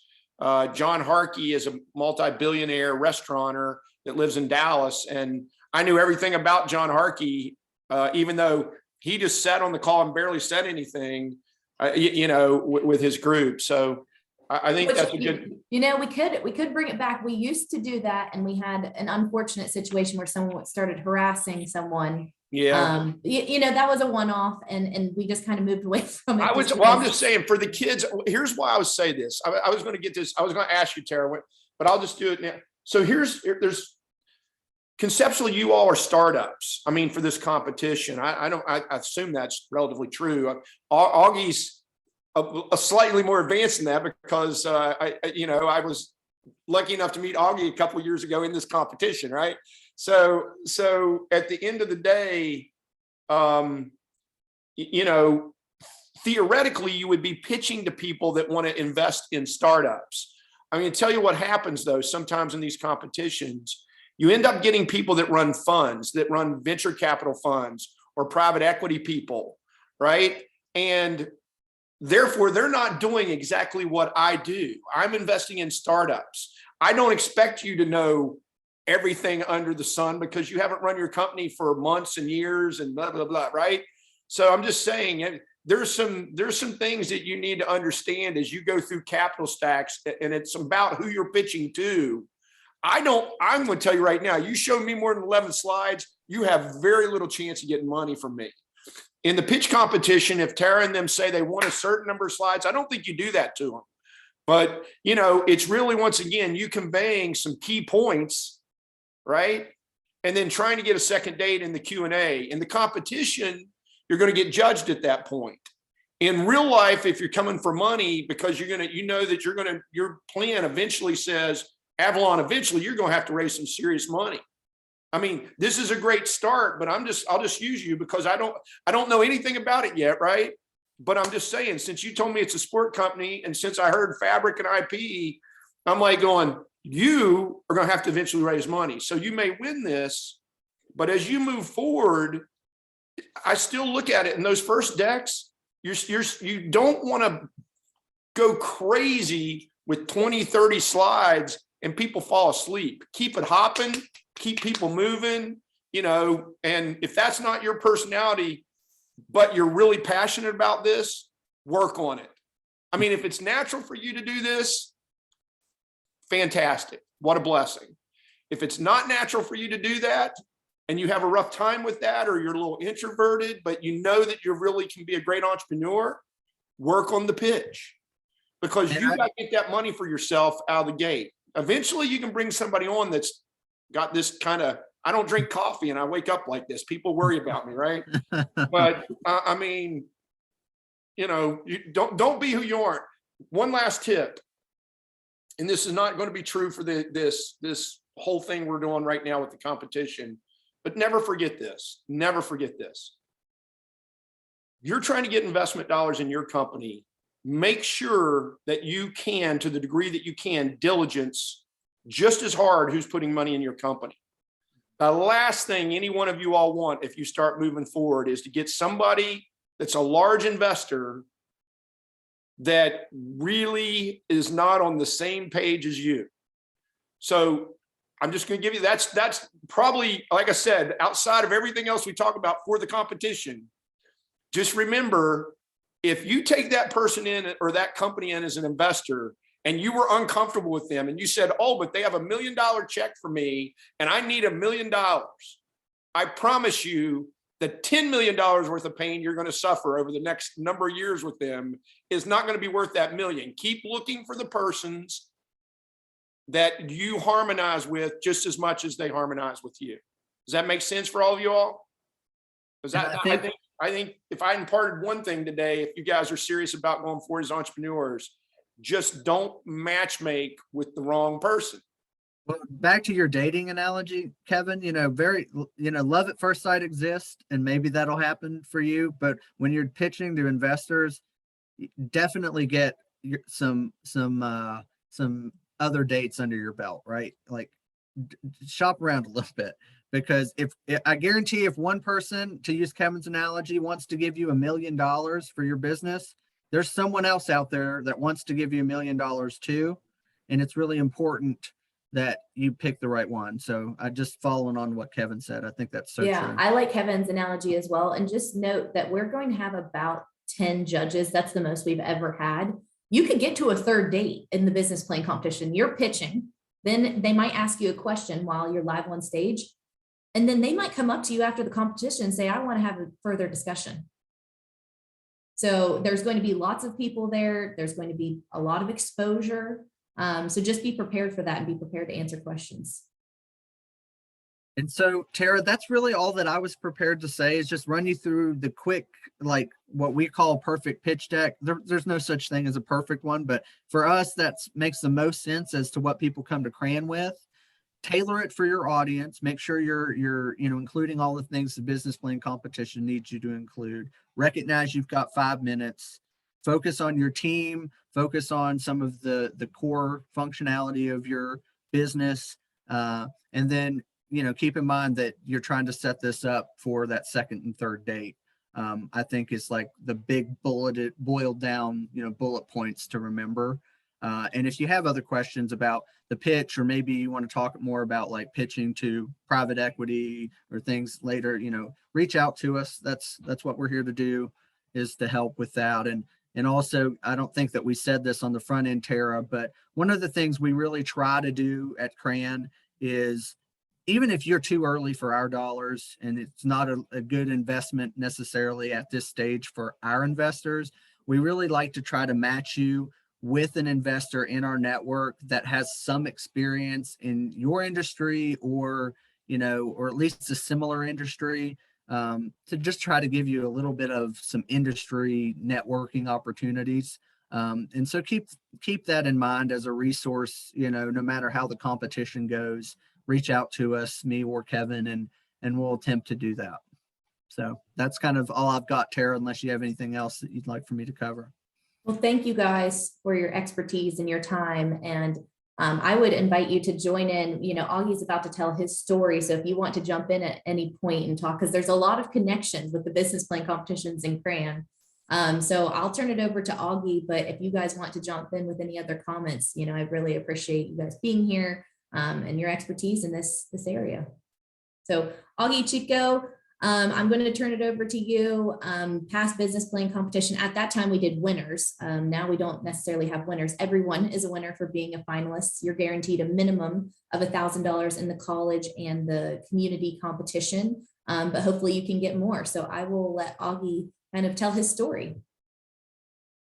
Awesome. Yeah. Thanks for that introduction. As Tara said, my name's Augie, and I'm a past participant of the business plan competition. And I am the founder of Parthian Battery Solutions. And I'm going to share my screen real quick. Okay. So I guess just to get started, I'll give a little background on who we are and what it is we do. So Parthian Battery Solutions is a clean tech energy startup company that provides recertification services to lithium-ion batteries, after they've gone through their kind of first life cycle, so that they can be safely and effectively allocated to second use applications, extending their useful life, ensuring the most amount of value is extracted from them, and minimizing their environmental impact. And in parallel to this, we also manufacture low-cost energy storage systems, and we sell those to solar installers who incorporate them with their solar installations at people's homes and businesses. So kind of in short, what we do is we work with people like electric vehicle auto manufacturers to source our batteries, or to source the high quality batteries that we're getting that would otherwise just have been disposed of. And we find new uses for them through our energy storage systems. And kind of just giving a little bit of a taste of what it is that we do. I've got some pictures down below. The first one on the left is us disassembling an electric vehicle battery pack. And then on the right, that's us posing with one of our little small residential battery units. Before we go any further, I just want to extend a congratulations to you guys for being here. This is really no small feat. Seriously, I know the many hours it takes to develop a business plan from scratch and to do all the research, the consumer discovery, the feasibility studies, and drafting, redrafting, writing, and pitching. I know it's not easy to be here, and I know that because I've been in your shoes. And just know that it's certainly not for nothing. Participating in this competition is really one of the best decisions that you guys can make for yourself, because it was one of the best decisions that I made for myself. Building a company was always a dream of mine. And I had the idea for Parthian, for this company, back when I was in high school. But I never took any action to actually pursue it, just because I thought that it was too much of a task. It was too big of an undertaking for someone like myself to pursue. I went to school at WVU and I studied finance, and I had so I don't have any sort of engineering background or technical expertise, which is needed to get something like this off the ground. But I went through school, and then I interned at some internships that for doing what I thought that I wanted to do, and then those experiences kind of led me to realize that that's not actually what my passion is. And so I kind of came back to school, and I was in a bit of a loss. I didn't know what direction I was going to take after I was done with academia, and then I saw the poster for the business plan competition, and I decided, why not? Why not give this a shot? We'll see what happens. Maybe this will lead to something that, I'll be able to actually pursue what it is that I want to do. Or, worst case scenario, it's something that, I can put on a resume and maybe I'll get a better job offer out of it. The business plan competition, it guided me to develop, actionable steps to make this, what I thought a far-fetched idea, actually something that's feasible, something that I can do. Starting at the beginning with the business model canvas, you start to get all these different components and piece them together. And, you start to realize what it takes to actually build this into a company. And, you realize, oh, well, I'm going to need assistance in doing this, but I now know what steps need to be taken to pursue this. And we took that, and we had some success with the competition, and then things kind of just snowballed from there to be where we are today. Today we're now working with one of the largest electric vehicle manufacturers in the world to help them responsibly retire their electric vehicle batteries responsibly. And we work with a number of solar installers throughout, Appalachia and the Mid-Atlantic region, selling our hardware. And we got to this point because of the business plan competition. It doesn't really matter your work ethic or your expertise in a particular field. Building a company takes a team. You can't do it by yourself. It takes a lot of support, and you will need that support almost every step of the way, from mentors to investors or key partners. You'll need them to get to where you need to go. Now and into the final rounds of this competition, you'll be able to meet and network and get plugged in with an entrepreneurship network to help you support you in achieving your goals. And you'll soon find that West Virginia and in the Appalachian region as a whole, they're teaming with individuals and institutions that want to see you succeed. They want these homegrown success stories to take root here in this region, and they're more than willing to provide the support that's needed for you to make it happen. So, I can't speak for, generations of the past, but the notion that, you need to leave this area to pursue, your goals, or to pursue something, a business or like that, or something along those lines. That's not true. In fact, it's quite the opposite. There's plenty of resources here to help support new entrepreneurs and new companies, and of all different, scopes and sizes. It's actually kind of the opposite. There's so much support, and there's not enough people like you guys that are taking initiatives and making those first steps to launch their entrepreneurship kind of dreams. So if you put in the effort now in building, the base that you're building with the business plan competition, it will pay dividends for you down the road, regardless of what your goals are.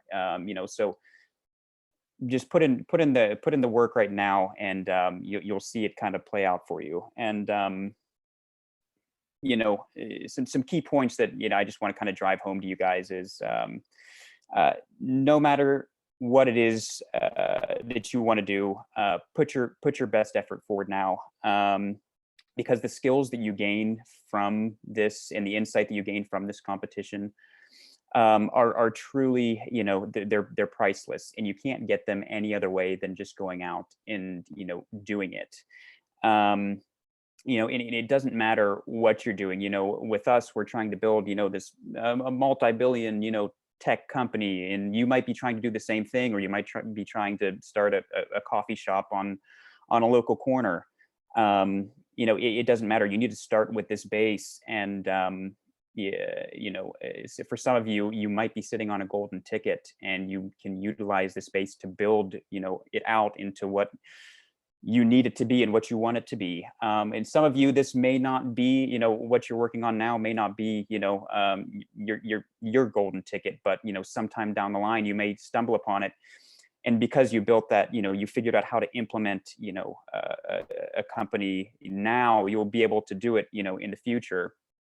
And maybe entrepreneurship isn't even for you. Maybe you're just looking for a job. I can tell you that I continued interviewing with companies while I was going through this process, and even just I can tell you the quality of the people that I was talking with, and the offers that I got were much better after going through this competition than they were before. So I mean, even if entrepreneurship isn't in your cards, there's so much to gain from going through this. And lastly, additionally, there's prizes in this competition. You can win money, and it's awesome, but that's just the beginning. Really, the biggest takes you get from this is what it leads to after the event. You get plugged into so you get to meet with so many new people. You're networking with executives and people that want to see you succeed, and you probably wouldn't have been plugged in with those people if you didn't go through a process like this. It's just there's so many opportunities here for you guys to take advantage of, and you just be sure that you do your best to take advantage of those. Without the business plan competition, there would be no Parthian Battery Solutions. I wouldn't have taken the first step in launching this company. Success story from there. There's numerous success stories that have come from this competition, big and small, and it all started here. So no matter what stage you're at, or what you're thinking of doing, put your best forward. You put your best foot forward now, and you'll find that it'll really pay off in the long run. And so, yeah, I just kind of wanted to share a little bit of my experience, and hopefully, inspire you guys to really take advantage of this opportunity, because it's really a large one, particularly for people, in your stages right now. Well, thank you, Augie. Do we have any questions? I have one, kind of just looking back to when you were first a participant in this competition and kind of going through all of the first steps. Like you mentioned, you had a concept in your head, but this competition kind of gave you the motivation to take some of those first actionable steps. What was some of the work that you did up front for this competition that really led to probably the biggest value once you continue to move your business forward kind of into your full-time role? Yeah, that's a great question. So, I mean, when I was in high school, I saw the emergence of the electric vehicle, and I thought it was awesome. I was always a car guy, and I thought the Teslas were awesome, and I was so excited, and people were talking that, at some point these cars were going to surpass, traditional combustion engine cars in terms of popularity. And, when you hear that, it's like, wow, shifts like this haven't happened in industries of this size in more than a century, really since the Industrial Revolution. So how is this happening, and what are they doing to make it happen? And you kind of peel back the curtains a little bit, and you realize that, particularly for me, you realize that there's a lot of issues in making this happen, a lot of roadblocks in the way with regarding the batteries. And I knew that there was an issue, and I didn't know exactly what happened to the batteries, after they were retired in the car. So I literally I saw this competition, and I need to figure out, how do I source these batteries? What can I do to get my hands on them? And I went around, and I went to probably a dozen car dealerships, in the region, in the Morgantown area, and up through Pittsburgh and Uniontown.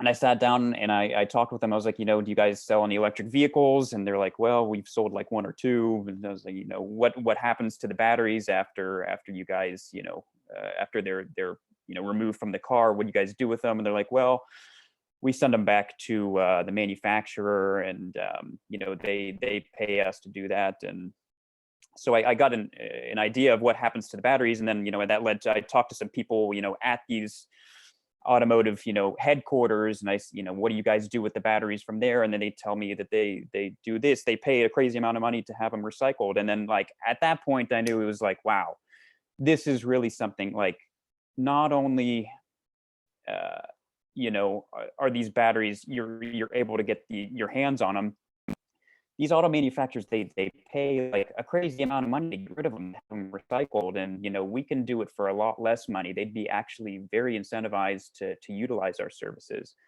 And so I mean, just start from the bottom, and obviously, in my case, it was going around talking to car dealerships, and then that leads to another thing, and to another thing, and to another thing.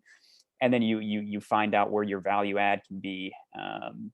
And so, yeah, I mean, just if you get a crumb, follow that trail, and then you'll find the whole muffin, I guess. No, thank you very much. That was perfect, and kind of between all the great resources we've heard of today, along with kind of your inspiring story of how you've gone from, like you said, the initial discovery you just talked about to the great success it's led to. It's a lot of exciting motivation behind all of this. So I appreciate kind of your insight looking back. Yeah, awesome. Hey, I just want to comment on Augie.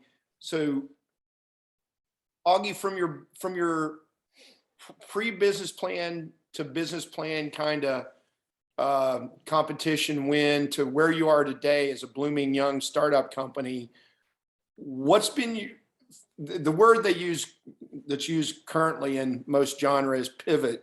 So, what's been your biggest pivot based on customer discovery? I would think, Augie. Yeah, absolutely. So,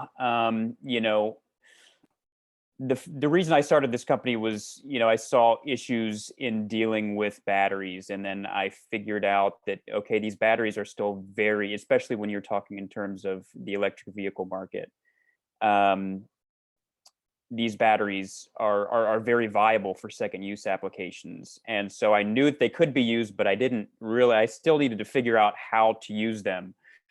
And so initially we're like thinking, okay, we're going to build systems. The largest use case for these batteries is to build these, either or grid size, battery storage systems to pair with these giant solar farms, but that was it was a bit too, that's the too high of a barrier of entry for someone like me to get into it.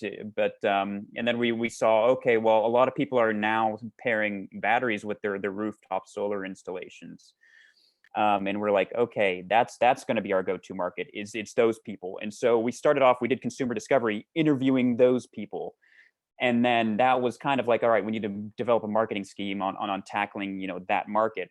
And then we then realized that, wait, that's not actually our market. We're not selling to the end consumer. We're selling to solar installers. They're the ones who are selling those to the end consumer. So we kind of had to adjust, our how we're tackling, our markets. I'd say that's probably our biggest pivot. But yeah. I just think that's really helpful, Augie. It's kind of funny. I used to joke because I'm almost 60 and I go, hey, that was called people would just tell you you were a failure when you were my age, like we got this nice smooth word pivot now that yeah. But truthfully, I mean, customer discovery, and I brought that up because I know Augie has done a phenomenal job at this. And I think every startup that succeeds will do a phenomenal job at a few things. One of the things is customer discovery, because I said it in my deck, and Peyton, you can put the customer discovery you did in you do, with your data or however you convey it. But the real death blow for an entrepreneur is just somebody who thinks they don't need to go talk to the market. They know exactly what the market needs. That is a non-investable client for me, because, if you're not talking to people and asking them what they want, then the odds are just really low that you, amongst 7 billion people on the face of this earth, have figured out something that nobody else knows. So you're just much better off to figure out where people's pain points are. And then even with Augie, the idea of moving from, once he figured out the home market, the idea of moving from direct to consumer to direct to installer becomes a pivot that is huge, right? I mean, I'm going to go out and build this whole big plan, and Kevin's going to go get Segura Solar in Charlottesville, and Segura Solar is going to go, oh, we don't do that. We don't work with those guys. So that's just that. What he just gave you guys, to me, is like a big, I call him pearl, because a huge present. Just that little bit of information, because if you're not going through those iterations, even for this competition, something's being missed. Yeah, absolutely. And kind of piggybacking on that, even though what we're designing is meant, it's still going to the same end consumer, because the consumers we're dealing with directly are different. We kind of have to, alter what product we're bringing to the market. So, obviously, the end consumer, they're not very technically proficient in they just, if a solar installer gives you the thumbs up, then they'll accept it. Really, they're not too in most cases they're not knowledgeable enough with electrical engineering or just being electrician type stuff to differentiate between different battery platforms. And then in talking with solar installers, it's like, we've had so many headaches with batteries. They're too complicated to integrate. They're coming out with all these different bells and whistles. We've decided to not, install them anymore. We just want something that, is foolproof for our field people to install, so we don't have to deal with any sort of, warranty or some sort of, we don't want to go back to a site and fix it. So, you start shifting how you're designing your product to meet with your actual consumer. Instead of just having all these fancy bells and whistles for the end consumer, it's like, okay, we need something that's simple to integrate for these solar installers, so they can't, they don't screw it up, and they're not going back and spending all this money and all these extra headaches on fixing their installs. But so yeah, it's just be sure you know your market. You think you have a solid idea, and you until you actually talk to dozens and dozens of customers, you'll find that the direction you're going might not have been the best direction. Yeah, thank you, Kevin, for prompting that question, because the most successful businesses that we see come out of the business plan competition they never look the same way from round 1 to round 3. Another example, the Iconic guys, when they first pitched, they wanted an education. It was drone education. That is not what they're doing now, but they went through the process and they interviewed their customers and they realized, skirt, like we're not going the right direction. And they pivoted and now they're very successful. So I think that's the point. Yeah, you guys should know the company that Tara just, referenced, Augie, I think they were the year before you. I Yeah. feel like Colin James were, they're raising $5 million on a $35 million valuation for their company now. And that's a company that emanated out of the West Virginia Collegiate Business Plan competition. And they're coming back this year. Kyle will be speaking at the Entrepreneurship Ecosystem Phenomenal. on Tuesday. Phenomenal. And I invited him to come on Wednesday. So you guys will get to meet Kyle and maybe James and Augie. I hope that you can come down. Oh, you will be. Actually, Augie will be in town. Augie's definitely going to be in town. Okay, yeah. So you guys will get to meet some I'm of hoping, the BPC alums. Augie's a great reference too. You guys have some really great people who've come before you that really are doing a lot of things the right way to make their companies successful. They have a lot of passion. So.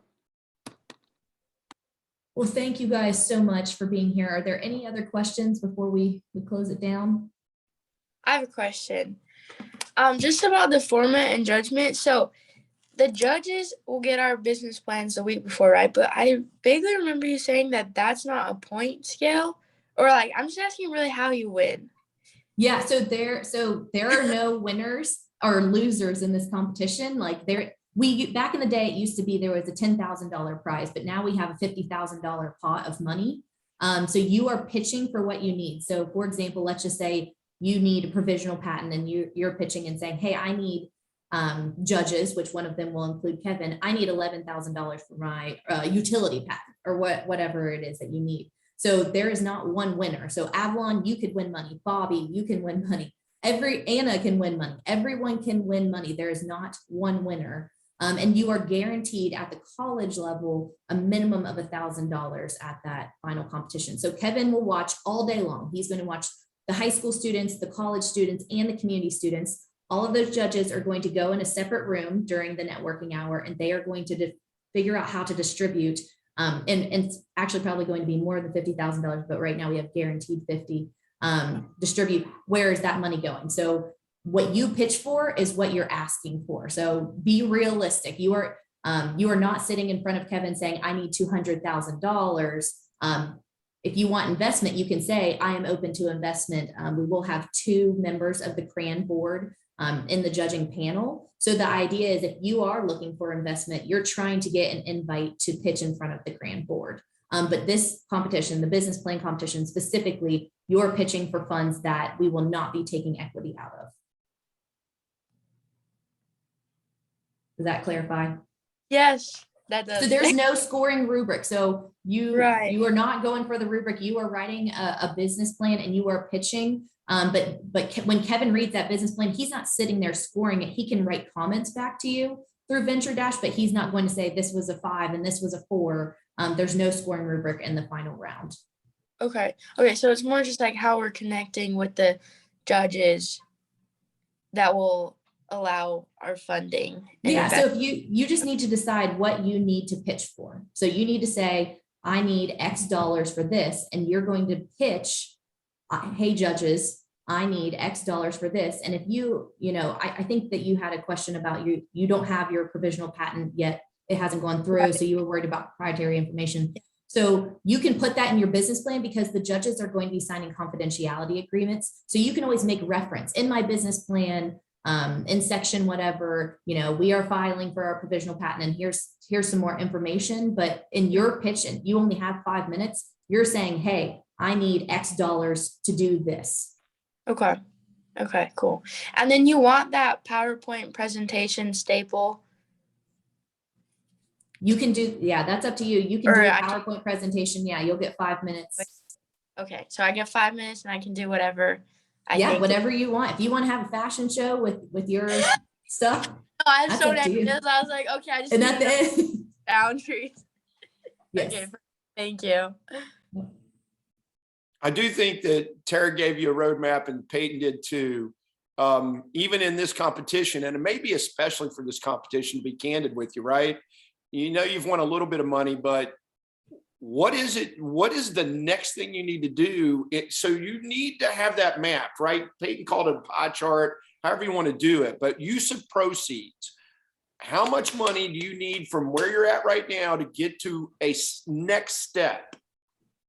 Right? So if you need to file your patents and you don't have enough money, Avalon, and you know that you've investigated this and you need $5,000 to file your patents, then you should be asking for $5,000. You follow me? Right? I mean, if Isaac needs another, what are those cool 3D printers, that cost $22,000, then Isaac should be saying, I need $22,000 to get a 3D printer because that's the next step in my pathway. Here's my overall pie of what I need to get to commercialization or whatever that is. But as Augie would tell you, there are inflection points along the way to that. You're going to make spins, financial spins, to create prototypes or to get patents or to set up your website or whatever it is, depending upon where you're going. But it always helps a judge or an investor to say, here's how much money I'm going to need to get to the end game, but this amount of money is what I need to take my next step towards that. Does that make sense? It helps us as judges. I mean, you're guiding us. If there's only a certain pot of money, it's the way people think, right? Like, hey, if I can give Avalon $5,000 and this gets her where she did a great job, but why would I give her 20 if I'm really torn between 3 and she needs 5 to get to her next step? Does that make sense? Okay. Yeah, we're really trying to create a pipeline. Oh, sorry, go ahead, Avalon. Is the number like a hard number? If I ask for like a higher number and the judges is only like, well, like we really like your idea, but we can only give you a lower number. Can that happen too? Or is it just like the number I asked for, it's either they take that or don't? Right. Yeah. Okay. Yeah. So I would ask for a higher number. And we've also seen, so I'm currently fundraising, and I can tell you we have a minimum of 50,000 right now. It's going to be more. I just can't officially announce that. But I've also seen people, I mean, Kevin, you were probably there when Greg Burton stood up and said, I'm writing you a $10,000 check right now. You might have that. Yeah, Greg, there's, like I said, I mean, Country Roads is a group of people. So we talk to Tara and everybody in the state constantly. We're looking to support the best ideas. I mean, we want to make return on our investments, but we also want to see West Virginians stay in West Virginia and keep their companies there, right? And Augie knows this. We've talked to Augie a lot. I mean, Augie could, but at the end of the day, again, I think there's a lot of good things going on here. I think the one thing I didn't do up front is say congratulations to all of you all for getting this far, because your peer group, the people that are ahead of you all, they're doing some pretty cool things with their companies. And so, when I look at this group after 6, 7, 8 years of this, Tara, when I look at this group every year, I think in my mind, you know what, there's going to be 2 or 3 of these folks that take that company and turn it into, an income stream for themselves, jobs for other West Virginians, another company, another feather in the cap of keeping kids at home. Because I couldn't stay at home. The entrepreneurial environment wasn't there when I was that age. And that's what this is all about for me. That's why we're doing this. I mean, if you want to leave West Virginia, that's great, but Cran's only going to invest in companies that want to keep contact with West Virginia, because that's what we set it up for, right? Yeah, and we're so appreciative of that, Kevin. All right. Great. So I've got to leave. I put in the chat my email and phone number, so you guys know I'm serious about this. I mean, people just don't hand those things out. So yeah, not where I'm from, but if you all need something, whether you win something here or don't win something here, if it's 6 months from now and you're still thinking about it, you know how to reach me now. Okay. So Thank good you, luck. Kevin. Thank you for having me today. Thank you. We'll see you soon. All right, guys, I do want to say Kevin is a big deal, and for him to give you his personal email and phone number is a really big deal and says a lot. He is a proud West Virginia, so we are West Virginian, so we are so thankful to have him on our side. We are running a little behind schedule now. We are running ahead, so I'll just open it up. Are there any final questions? I just had one question, kind of again going on the technicalities of award prizes. I know it was alluded to, I think in our last workshop, that in order to actually receive these funds, you need to have your entire business established. I wondered if there were specific requirements towards that business needing its own bank account, or if there's just any information we can get in that sense. Yeah, so when we write the check to you, so everyone that is in a college competition, you will be getting at minimum $1,000, much likely much more. What you need to have done is register for your business, because I cannot write a check to you in your personal name. We can only send checks to your business. So that is why we had the Secretary of State on here today. So you do need to register. And if you do not have a permanent address in the state of West Virginia, you can register in your hometown, let's just say you're in Pennsylvania, and then register through the Secretary of State's office as a foreign entity. Okay. And you have a year to get that done. So I know that things don't happen overnight, and you might still be trying to decide if you're going to have an LLC versus corporation. So you do have from the time the competition ends, you have a year to collect your earnings. Got it. So Makes sense. just go ahead and start making those decisions of what you want to call your business and thinking about where you're going to register. All right. Thank you very much. Yeah. Any other questions? All right, gang. Well, I'm going to stop the recording.